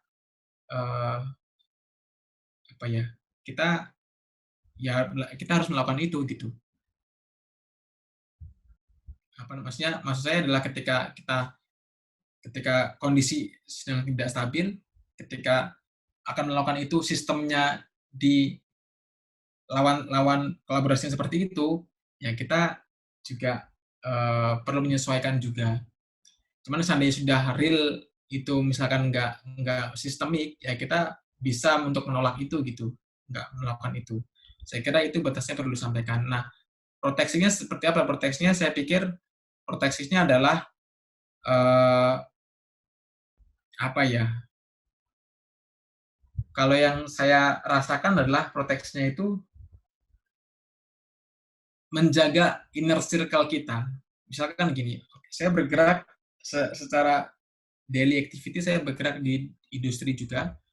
Cuman saya tetap menjaga komunikasi saya dengan teman-teman saya yang itu concern di bidang apa ya istilahnya kelembagaan Islam. Jadi ketika saya ada apa-apa, saya kontak, ini gimana hukumnya? Kalau saya melakukan ini gimana ya? Meskipun ketika nggak srek juga kadang agak ngeyel, loh kok bisa seperti ini? Ada nggak kasus yang lain? Kalau pendapat ini gimana gitu? Nah itu saya pikir perlu kita punya inner circle yang bisa mengingatkan kita. Itu proteksinya yang bisa dilakukan. Nah kemudian udah bidang ilmu secara singkat. Nah ini saya pikir ini fenomena yang tidak maksudnya gini, fenomena yang kita tidak bisa pungkiri, terutama gini, expertise yang itu bisa dipelajari secara otodidak. Misalkan gini, terkait dengan website misalkan, meskipun dia tidak lulusan sarjana, ketika dia punya skills website, itu ya apa ya, dia kita anggap dia expert gitu. Nah, seperti itu. Nah, beda seandainya gini, maksudnya kondisi sekarang itu ketika semua sudah ada di things of internet, maksudnya semua ada di internet, itu pergeseran makna ijazah, maksudnya ijazah pendidikan, itu jadi bergeser. Bahkan mungkin orang menganggap apa sih arti ijazah? Yang penting itu Anda bisa gitu melakukan itu. Nah itu yang dianggap expert sekarang itu. Nah beda seandainya dikontekskan dengan hubungan guru dengan murid ya, itu saya kira beda. Meskipun sudah expert, tetap kalau hubungannya guru dengan murid, nah itu tetap dia harus menganggap ya guru itu lebih expert, meskipun secara skills ketika praktek itu muridnya lebih expert. Nah itu saya pikir itu pola-pola yang ketika tadi atribut-atribut yang tanda kutip belief, religion itu diletakkan di manusia itu nggak lepas gitu. Nah beda seandainya orang lepas nih, emang faktanya gini, meskipun dia gini, ketika dia memang benar-benar bisa ahli, ya kita nggak salah mengatakan dia expert, walaupun nggak punya ijazah.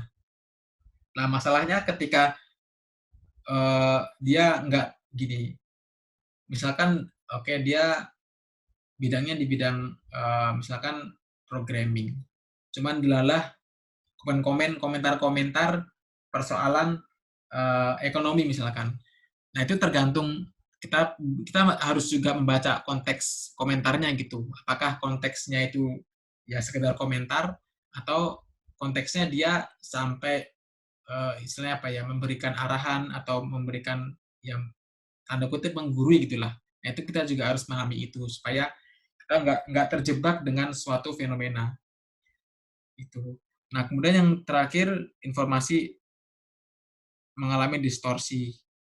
Polling, terutama polling ya. Saya pikir polling itu juga industri.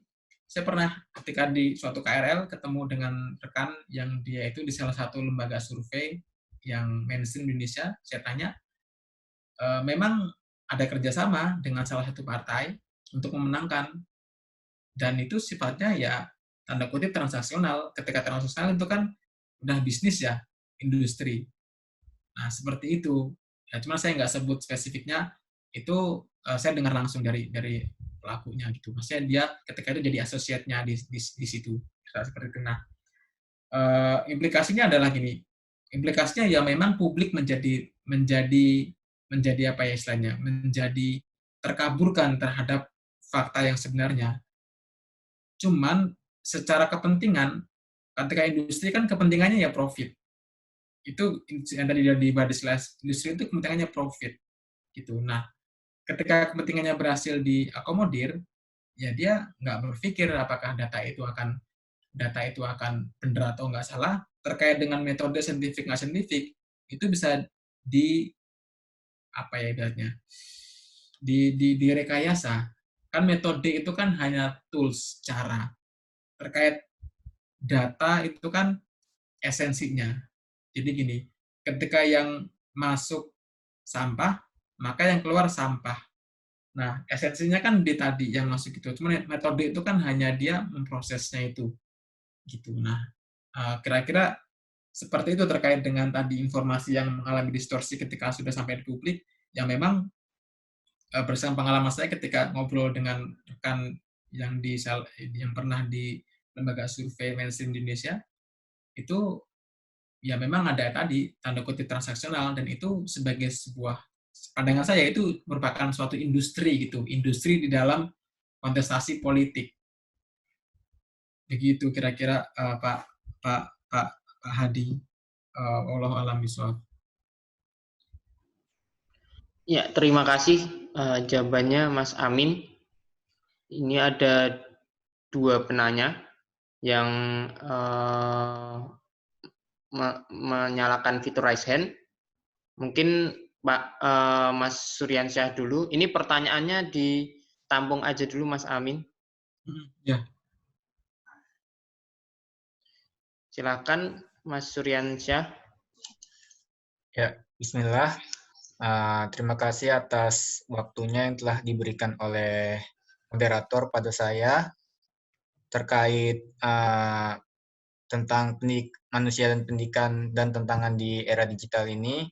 Sangat menarik karena memang juga kebijakan dari Kemendikbud yang juga adanya Merdeka Belajar, yang di sini juga banyak pro dan kontra ya, terkait juga nanti hubungannya dengan digitalisasi pendidikan. Perkenalkan, saya Suryansyah dari Universitas Islam Indonesia, ingin menanyakan tentang presentasi yang telah dipaparkan sebelumnya oleh pemateri yaitu Mas Wisnu Alamin. Tadi kita sudah membahas tentang pendidikan di era sekarang yang memang mengalami pergeseran ya. Jadi banyak orientasi yang kita lihat pada saat ini tuh lebih kepada arah transfer of knowledge dibandingkan dengan transfer of value. Padahal orientasi sesungguhnya dari pendidikan itu tidak hanya transfer of knowledge, tapi juga transfer of value. Yang saya ingin tanyakan untuk pemateri terkait mungkin solusi untuk pendidikan saat ini, terutama saat pandemi yang kita saksikan sendiri bahwa pembelajaran dilakukan secara daring. Nah, kira-kira bagaimana usaha pendidik atau guru untuk bisa memberikan transfer of value kepada peserta didik atau murid. Jadi, walaupun dari via daring, di sini mungkin pendidik bisa memberikan transfer of value yang mungkin juga ya tidak seefektif yang kita secara tatap muka atau secara luring, tapi tetap bisa untuk memberikan transfer of value kepada peserta didik. Itu yang mungkin saya tanyakan. Hanya itu saja. Wassalamualaikum warahmatullahi wabarakatuh. Waalaikumsalam warahmatullahi wabarakatuh. Ya, terima kasih Mas Suryansyah untuk pertanyaannya. Lanjut ke Mas Ivan, dipersilahkan.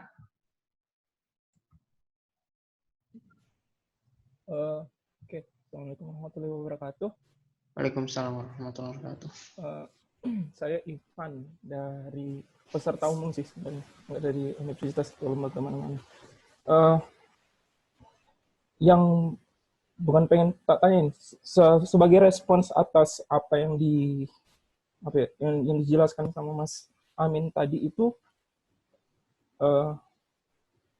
tidak ada terma tentang digital literasi sebenarnya, karena yang dari penjelasan dari awal sampai akhir tadi dia cuma menjelaskan tentang bagaimana paparan manusia, esensi manusia, kemudian teknologi itu seperti apa, atribut-atributnya seperti apa, dan kemudian dihubungkan nggak tahu dihubungkannya dengan cara yang seperti apa, tapi ada aja di hubungannya dengan konsep green teknologi lah istilahnya tadi. Padahal semestinya kalau misalnya emang kita pengen sadar tentang teknologi itu seperti apa, pendidikan manusia dan teknologi itu seperti apa, harusnya kita tahu bagaimana konsep-konsep kunci atau kata-kata kunci yang ada di teknologi misalnya. Sebenarnya harapan saya tadi adalah bagaimana cara kita meningkatkan pengetahuan kita tentang digital literasi itu sendiri. Karena emang tentang revolusi digital manusia dan pendidikan itu sangat umum ya. Apalagi terkait masalah kompleksitas yang terjadi mulai dari hulu sampai hilir. Bagaimana kecenderungan umat Islam itu ada yang bilang tadi antipati atau pasif, tapi kita sendiri tidak memahami bagaimana bukan dasar sih sebenarnya pengetahuan kita tentang digital literasi itu sebagai apa, bagaimana, terus cara kita berhadapan dengan teknologi itu seperti apa, dan bagaimana seharusnya.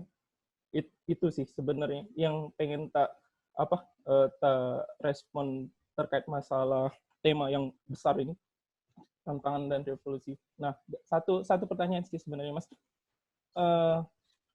Jadi pada akhirnya Mas Wisnu sendiri itu setuju ya kalau semisal kita sebagai umat Islam itu bukan mau tidak mau sih, pada akhirnya terpaksa untuk mengikuti perkembangan zaman di mana teknologi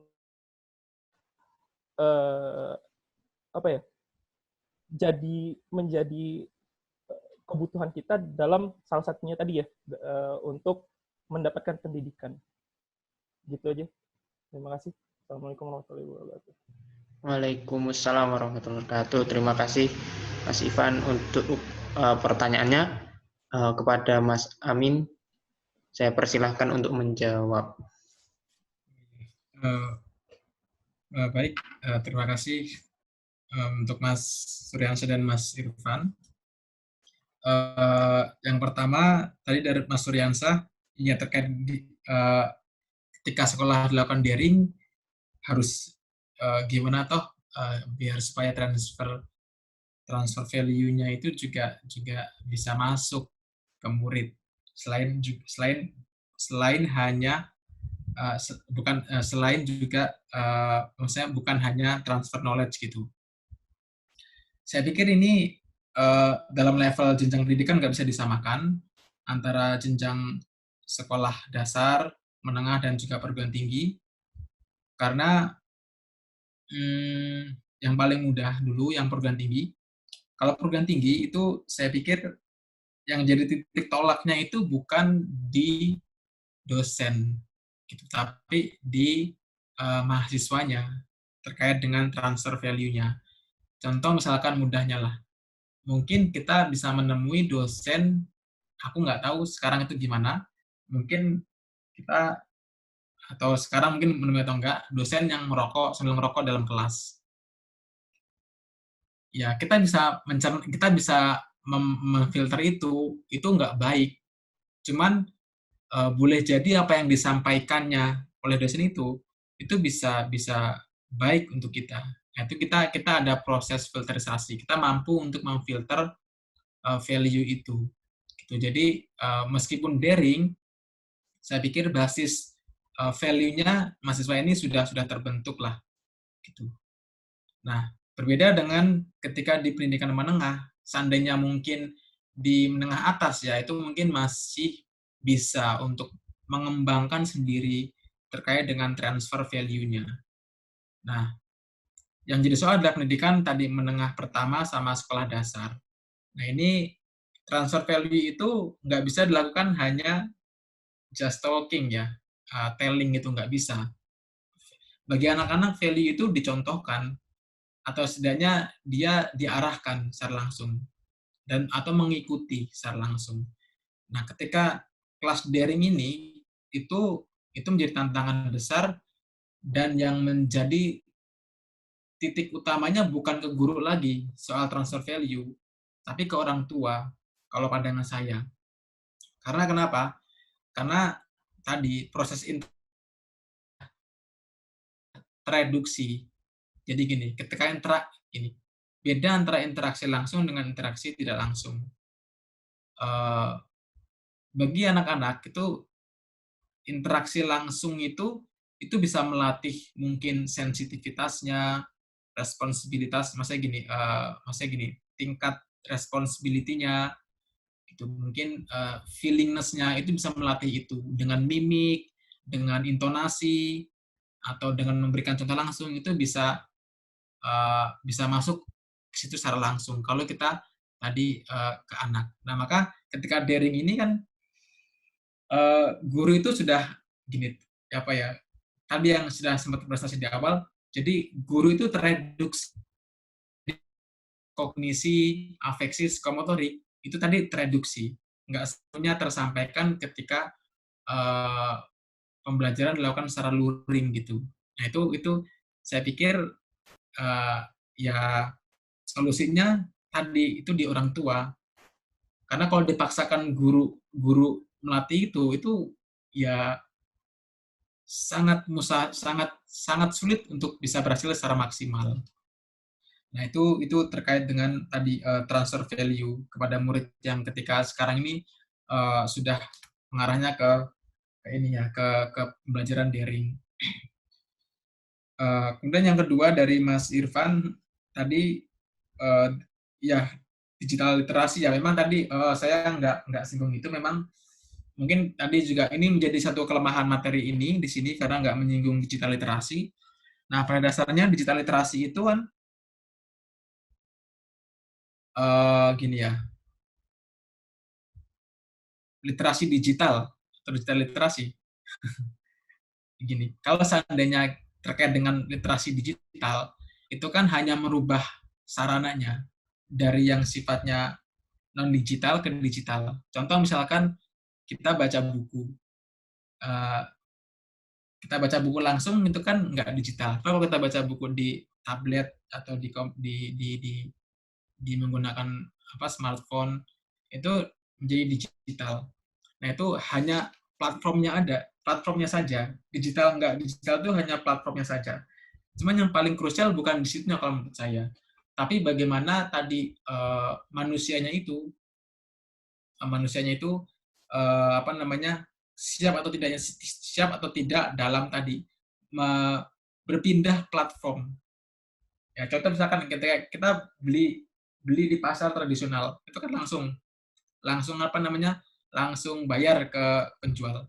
Tapi ketika kita masuk ke platform digital, e-commerce gitu ya, itu ada kompleksitas lagi, ada aspek promonya, ada aspek cashback-nya, ada aspek kita menggunakan OVO, ada aspek lain sebagainya. Dan itu bisa menjadi suatu nilai tambah ataupun nilai yang bisa jadi nilai tambah atau bisa menjadi yang merugikan bagi diri kita. Nah, begitupun tadi ketika kita masuk ke digital, itu bisa menjadi nilai tambah, bisa menjadi nilai yang tidak baik. Contoh misalnya ada manusia, ada siswa yang itu prefer belajar dengan baca buku langsung, lebih bisa mencerna. Cuman ada juga yang itu enaknya baca di tablet atau di smartphone. Terus siapa yang paling benar? Ya nggak ada yang benar. Itu kan hanya sarana, hanya platform saja. Gitu. Nah, cuman memang kalau digital itu kan lebih efisien, lebih efektif dalam menggunakannya. Nah, itu saja sih.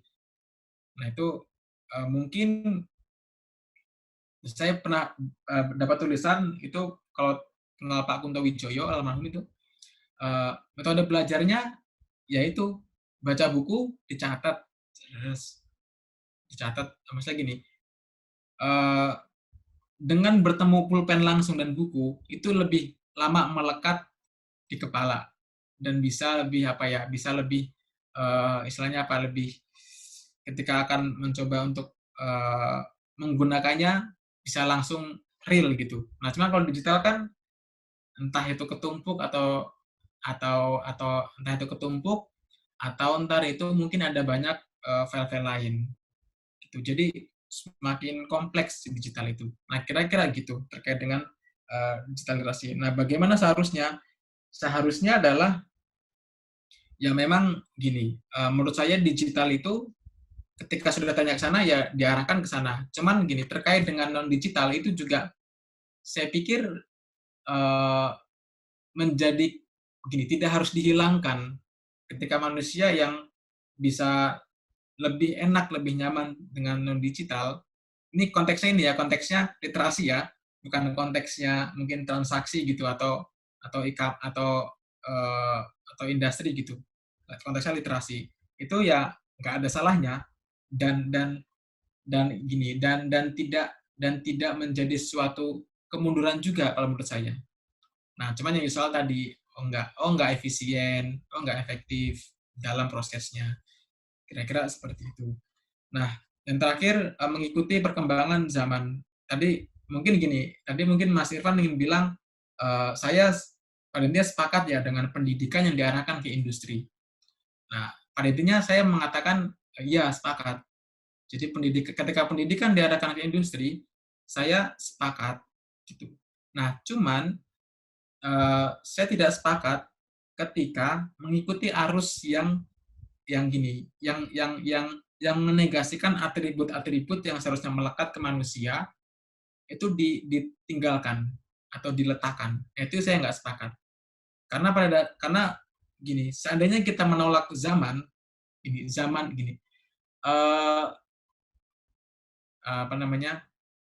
setiap zaman itu ada kondisinya gitu. Nah, seandainya kita menolak dari kondisi itu, ya kita mungkin akan jadi ashabul kahfi gitu.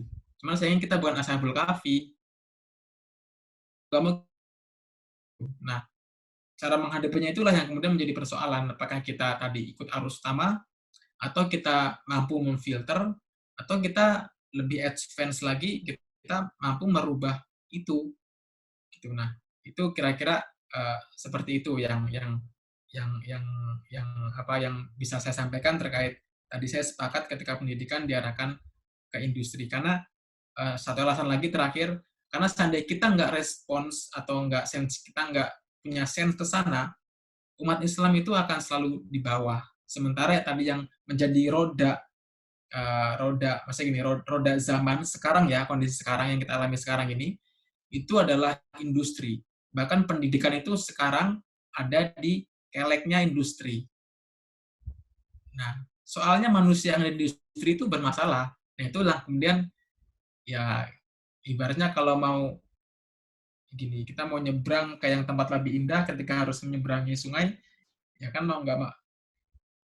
Cara paling mudahnya adalah kita kena airnya gitu kan, atau cara yang lebih canggihnya kita menciptakan suatu teknologi yang kita bisa menyeberang tanpa harus kena air. Nah, itu kan kita mampu nggak menciptakan teknologi yang nggak harus kena air itu. Nah, itu kira-kira. Wallahu a'lam bishawab. Itu saya kembalikan ke Mas Hanif. Ya, terima kasih Mas Amin atas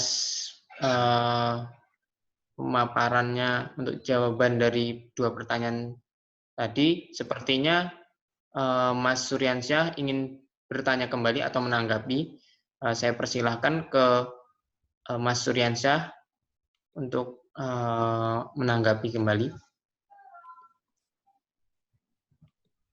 Ya, hanya untuk sedikit menambahkan saja terkait jawaban dari pemateri. Saya sepakat dengan pendidikan itu diarahkan ke era industri karena memang kita sudah hidup di era tersebut. Namun menjadi catatan kita dalam pendidikan Islam mungkin berbeda dengan pendidikan konvensional yang mungkin free value. Jadi pendidikan Islam itu memiliki paduan yang jelas. Kita dari proses pendidikan itu apa yang ingin dicapai itu jelas. Jadi tidak seperti pendidikan yang lain, jadi yang bersifat subjektif. Jadi tergantung dari aliran pemikiran dia, entah positivisme atau apa yang ingin dicapai kan berbeda-beda. Namun kalau pendidikan Islam kan jelas. Jadi memang kita harus bisa untuk sekiranya pendidikan menjawab kan tidak hanya untuk zaman sekarang. Namun bagaimana kita dalam proses pendidikan itu dapat menanamkan nilai-nilai Islam yang ada kepada peserta didik. Jadi memang ini adalah salah satu perbedaan dari pendidikan Islam untuk menjawab tantangan zaman kita yaitu era digital. Jadi memang sebagai benar-benar memperkuat terlebih dahulu tentang dan kemudian tadi lebih kepada kesadaran membangkitkan peserta didik dalam untuk belajar bisa menjadi tapi memang bisa menjadi tantangan zaman sekarang dan dari pendidikan. Mungkin itu dari saya. Terima kasih.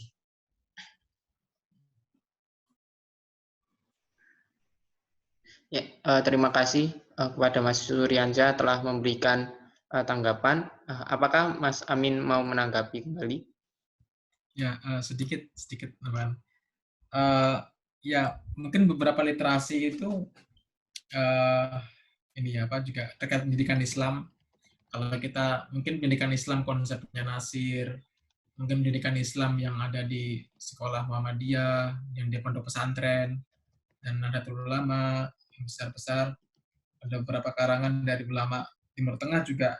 Pada dasarnya kan kira-kira ringkasnya ya, itu pendidikan Islam itu menciptakan ya manusia yang terus maju, tapi mengenal Tuhannya. Itulah, gitu. Tahu dia mau kemana hidup ini. Gitu. Nah, industri itu kan salah satu proses hidup juga ya. Maksudnya gini, justru ketika kita menegasikan industri atau membuang jauh-jauh industri itu, saya pikir itu ada yang salah gitu. Karena nanti Islam nggak rahmatan lil alamin. Saya pikir gitu sih. Karena ya contoh misalkan Unida Gontor. Unida Gontor ketika saya coba ikuti media sosialnya juga juga bergandengan dengan industri gitu. Nah, yang jadi soal memang tadi ketika kita sepakat atau masuk dengan dunia industri, kita kehilangan nggak terhadap pegangan kita sebagai tadi umat Islam. Seandainya kehilangan, ya itu yang bermasalah. Cuma seandainya nggak kehilangan, ya saya pikir nggak masalah gitu. Itu sih kira-kira. Ya, terima kasih Mas Amin atas tanggapannya untuk tanggapan terhadap Mas Suryansyah tadi. Mungkin sebelum saya tutup, Mas Amin boleh memberikan closing statement untuk diskusi pada malam hari ini. Ya. Baik, ini start closingnya ini aja, apa ya? Mungkin ini sih. Kondisi sekarang itu gini. Kalau kita mencoba menyelami kondisi yang kehidupan kita hadapi sekarang itu banyak sekali hal-hal yang sebenarnya kita dimainkan. Masa dimainkan itu diatur oleh orang-orang yang ada di mungkin kekuasaan, di industri, gitu. Orang-orang yang atas lah gitu intinya.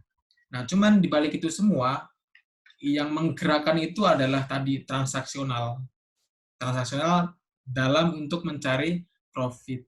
Nah, kita umat Islam itu sekarang masih cukup lemah dalam tadi ketika berada di dalam pusaran tadi industri, atau kira-kira umat Islam belum cukup berpengaruh dalam tadi dalam sektor industri. Mungkin kekinian industri revolusi poin 4 atau digitalisasi. Nah, yang itu industri itu sebenarnya adalah tadi ibaratnya mesin daripada ekonomi. Nah, nanti lebih ininya umat Islam masih lemah di sektor ekonomi. Nah, inilah yang kemudian sebenarnya ketika saya masukkan industri itu, nanti arahnya adalah tadi ke sektor ekonomi. Jadi bagaimana umat Islam, oke lah ketika umat Islam mampu membentuk manusia yang seutuhnya, dia bisa taat kepada Allah, beribadah dengan baik, bertenaga dengan baik, itu saya pikir udah clear. Kemudian bagaimana umat Islam dengan menciptakan pendidikan yang ideal, mampu menciptakan lulusan yang baik, itu saya pikir sudah clear juga. Nah, cuman bagaimana umat Islam ibaratnya berada di dalam tadi suatu gembong besar di dunia ini, nah itu saya pikir itu masih menjadi PR besar bagi umat Islam. Nah, oleh karena itu sudah saatnya mungkin generasi yang masih muda ya, itu berpikirnya coba ke arah sana, walaupun tidak harus semua umat Islam, generasi muda enggak, cuman sudah perlu ada beberapa kalangan dari umat yang itu konsen ke sana.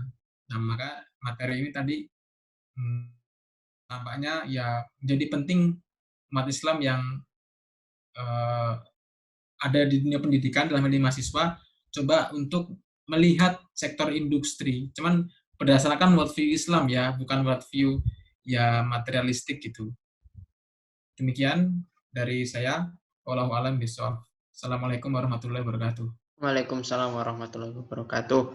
Terima kasih Mas Amin telah memberikan closing statement dan telah meluangkan waktunya untuk bersama kami berdiskusi terkait konsep manusia dan pendidikan, terutama di masa pendidikan digital ini. Saya Ganindra Raihan Hanif Purnomo mewakili Bentala. Jika ada kekurangan dalam pelaksanaan diskusi ini, kami mohon maaf, dan itu adalah pengingat bagi kami untuk terus memperbaiki kegiatan-kegiatan ke depannya, dan jika ada kelebihannya, itu merupakan tanda-tanda kebesaran Allah Subhanahu wa Ta'ala. Wassalamualaikum warahmatullahi wabarakatuh.